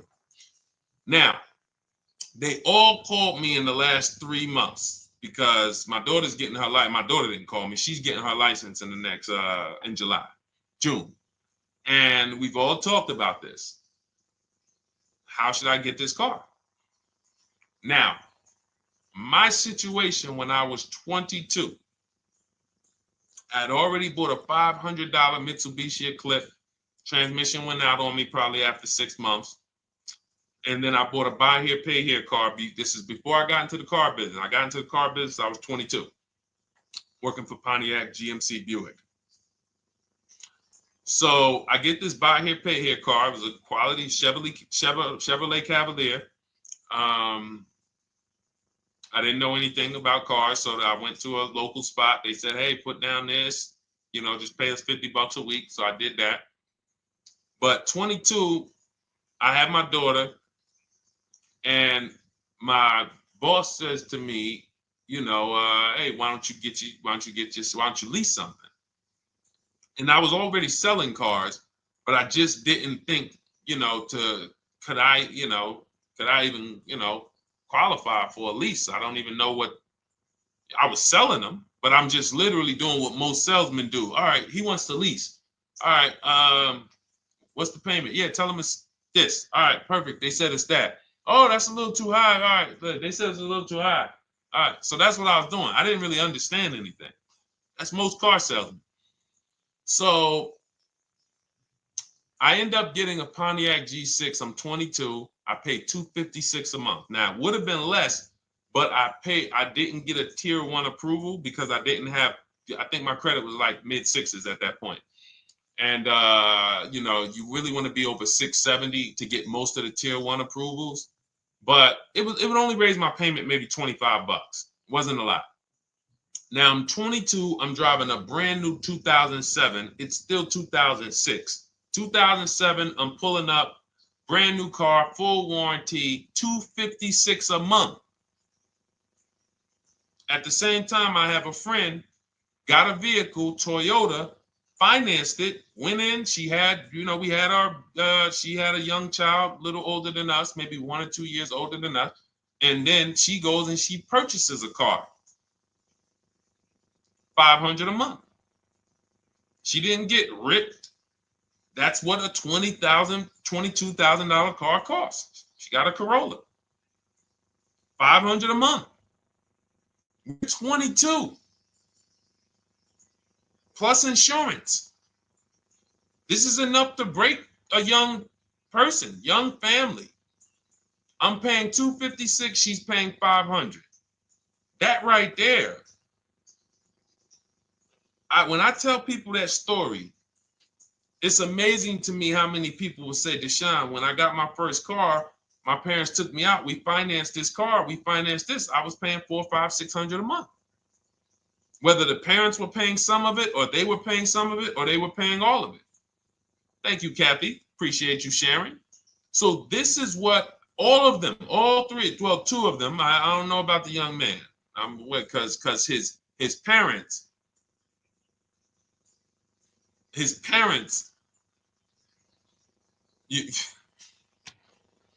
I'm not going to override your parents. And if your parents tell you that they think you should buy a used car or buy a good, then okay.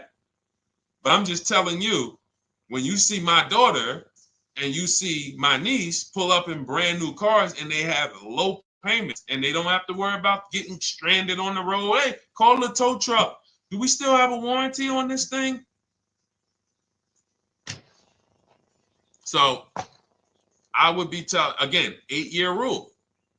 Because if I've had young people in their early 20s who are like, I'm not even into cars. Like, I'm going to buy this and I'm going to keep this car. Like, I'll keep it 8, 10 years. I don't. And I've had some people who they know when they get a better job, when they move to this, they're going to start a family. They're probably not going to keep the car 8 years. So it still goes back to the 8-year rule. Always. Always. Most young people, most people should be leasing their cars. That's how I did very well throughout my 20s. Praise the Lord, because I did not have high car payments. I didn't have cars breaking down on me where I had to be like, oh man, couldn't get to work today.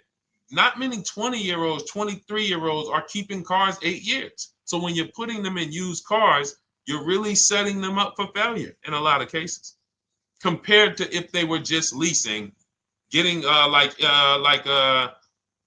because some people be like, wow, are $300 car payments still out there? Oh yeah, they're still out there. Just you just are shopping for the right car.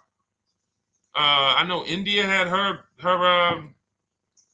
look, Rosalie, she's in our done with you video checklist and coaching program, like Cars from Home. She's, you know, this is our Facebook group she's commenting from. 3 vehicles she got, all for her sons, all of them. A Nissan Rogue, $399 a month. That's a $36,600 car. She got a Mazda CX-30. That's a $28,200 car. Payments $339 a month. $339 a month. And then she got a Mazda CX-50 for her other son, $40,000.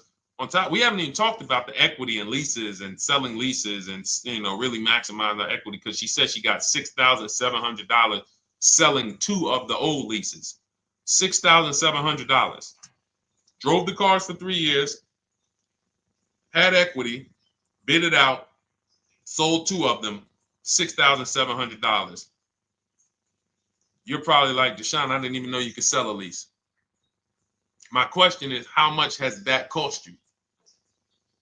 So when you're looking at investing in anything we're doing, be it my book, be it Shop with Deshone, our video checklist and coaching, be it our Done For You program. One thing that we do covers everything. Your first deal, if you're moving, you're gonna be like, shoot, I got everything I just invested back times 10. That's what we hold ourselves accountable to. Just her equity alone, she made $6,700 selling 2 cars. Didn't even know I could sell leases, and I just put $6,700 in my pocket selling 2 leases. Whoa. So $300 payments. Those would be perfect cars for young people. $339, that's with no money down. Imagine if she wanted to put another $2,500 down, bring the payment down to, $275. This is the way to be moving. And those of you who are getting this, are you getting this? If you're getting this, type some dollar signs. Who's getting this? Who's getting this? Type dollar signs in the chat. Who's getting it? Let's go. Who's locked in?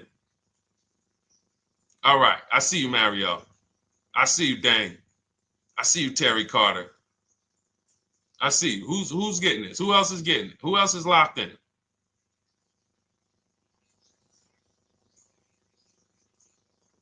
A lot of y'all on here.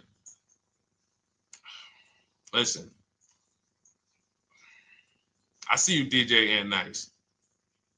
I see you, Arms Reach. And I can tell the people that's locked in because they be like, all right, Deshone, you said you're here for 90 minutes. I know we got about 3 minutes left. I mean, I'm hanging for this whole thing. I don't want to miss anything. Shout out to the people that are locked in. All right. Go ahead, Dolan. Should the out-the-door price include your trade? First of all, that's a curse word. All right, we're going to go back to that because I got out of saying that for a while. We do not trade cars. So you probably just popped in maybe about 30 minutes ago on the stream. We were talking about the 3 pillars of great car deals: who you buy your car from, who you sell your car to, who you get your loan from.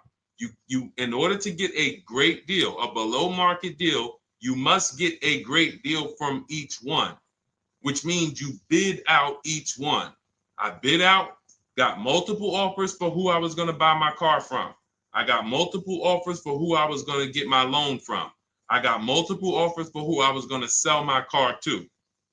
I bid out everything, therefore I got my great deal. If you bid out this, but you don't bid out this, and somebody you get an interest rate of 7.1 when you could have got an interest rate of 5.2, you lost $2,000. Depending on the cost of your loan, how much you're financing, you lost $2,000. Yeah, you did a bid on who you bought the car from, or you didn't bid out your trade, therefore you didn't find the highest bidder. You traded your car for 14. Another bidder would have paid you 18. You lost $4,000. So you got to bid out everything. That's why we do not trade. The only people that have to trade are people with a lot of negative equity who can't pay off the difference. And that's why I am the reason for negative equity is not understanding leasing. You buy your cars, take out loans, switch the car. Negative equity. It's literally the reason for negative equity is I should have leased, but I didn't. Now I have negative equity because I'm replacing this car with a loan still on it. So out the door price will not include your other car. And if I was trading a car, then yes, the out the door price would include the trade. But because we do not trade cars, our out the door prices don't include the trade. Let me show you an example of what our out the door prices look like. So these are some spreadsheets for our Done For You program where we shop for clients. You can see here, this is we shop for a Subaru for this particular client. In this case, look, and you can see the MSRPs for this car is an inexpensive car, $27,000, $26,000. Look at the out the door prices, 29, 30, 30, 29, 29. These are all out the door prices with the taxes and fees. So you can see these dealers are giving either no discount or a little discount. 27 out the door price is 30,000. But look at the winner. Look at the winner. This particular dealer won the bid at this particular time They're not going to win the bid all the time. In this particular case, they needed the unit. $27,900 is the MSRP. Out the door price is $27,463. The out the door price is lower than the MSRP. How? Because they took off almost $4,000 in discounts. Almost $4,000 in discount. So every time you shop for your used cars or new cars, this is how you should be shopping. If you're not leasing, this is how you should be shopping. I'm getting multiple offers, out the door prices, comparing who gave me the best offer. Who gave me the best offer? Oh, look, Daniel Thompson said, D, I'm bidding out to sell my car and got a $4,000 swing from the lowest to the highest bid. This is the people who you listen. If I can bring them on and have them talk, they would be talking to y'all about how different this is. I didn't bring you here on a Tuesday afternoon, or you're not watching this. If you're watching the replay later on Tuesday, or maybe, Wednesday morning, we go live at 12 noon, Monday through Thursday. So we replay the show just for everyone who missed it. You can send all your friends, family, go to Deshone the Auto Advisor's pages, watch the replay from today's show. But they know this is, I didn't bring you here to talk to you about hundreds of dollars. We are talking thousands of dollars at all times. There is never anything that we talk about that is hundreds. Let someone else talk to you about how you can save a couple hundred more per month. We might be talking about hundreds per month. That might be the only time we're talking about hundreds, $200 per month. But other than that, which equals thousands. We're not here to figure out how we're going to save $50 this month. No, this is big, huge money. So thank you, Daniel. Thank you for tapping in with that information. So, all right, listen, guys. Everything we teach is in a step-by-step format, because when it's not step-by-step, you'll get overwhelmed. When it's step-by-step, you can challenge yourself to stay right on this step, check it off, move to the next step. Check it off, move to the next step. Step 7 in our Cars from Home process is delivery. Step 6 is paperwork. Step 1 is the most important question, which is the 8-year rule. It's literally called the most important question. 8-year rule. How many years are you keeping the next car? Step 2 is the equity assessment. That's why you heard Wendell in his book testimonial. He said, I just completed the equity assessment and we got 30% more than the book value. Bidding it out. He said, I'm about to move to the next step. So everything we teach is step. Step 3 is deal structure, where we budget and we see, all right, how much car can we afford? What does a good deal look like? Step 4, we go shopping, which is choosing what we want.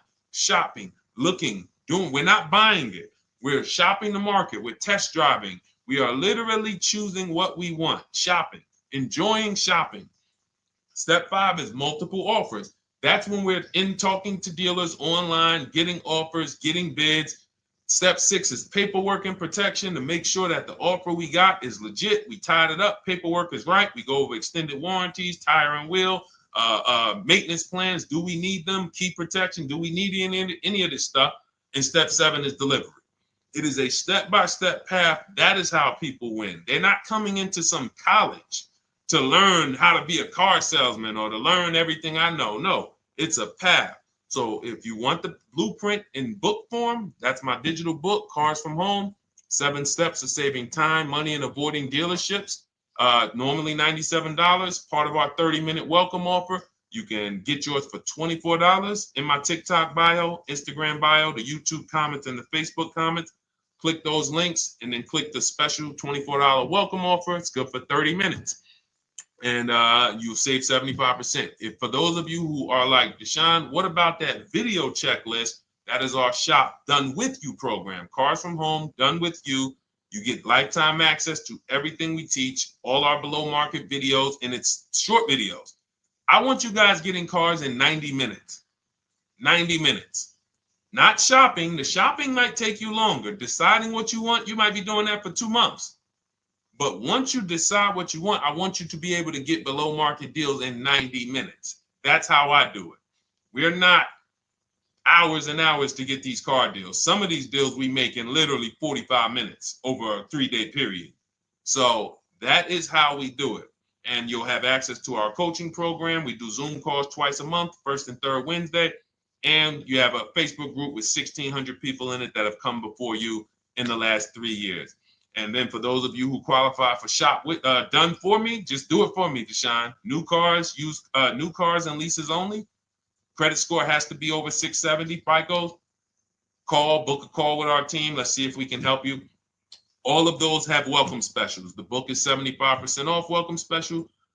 Shop with Deshone is $200 off welcome special for 48 hours.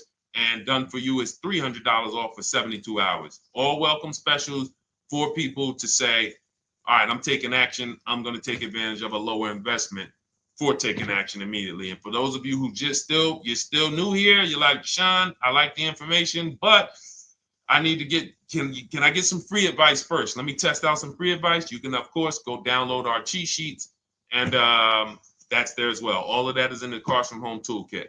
So always a pleasure. We will be back tomorrow, 12 noon. Please mark your calendars, tell your friends, bring a friend, and we'll continue to, we'll continue to do what we do and try to make sure you guys have everything you need to win every car you get. I want you sending pictures with the numbers.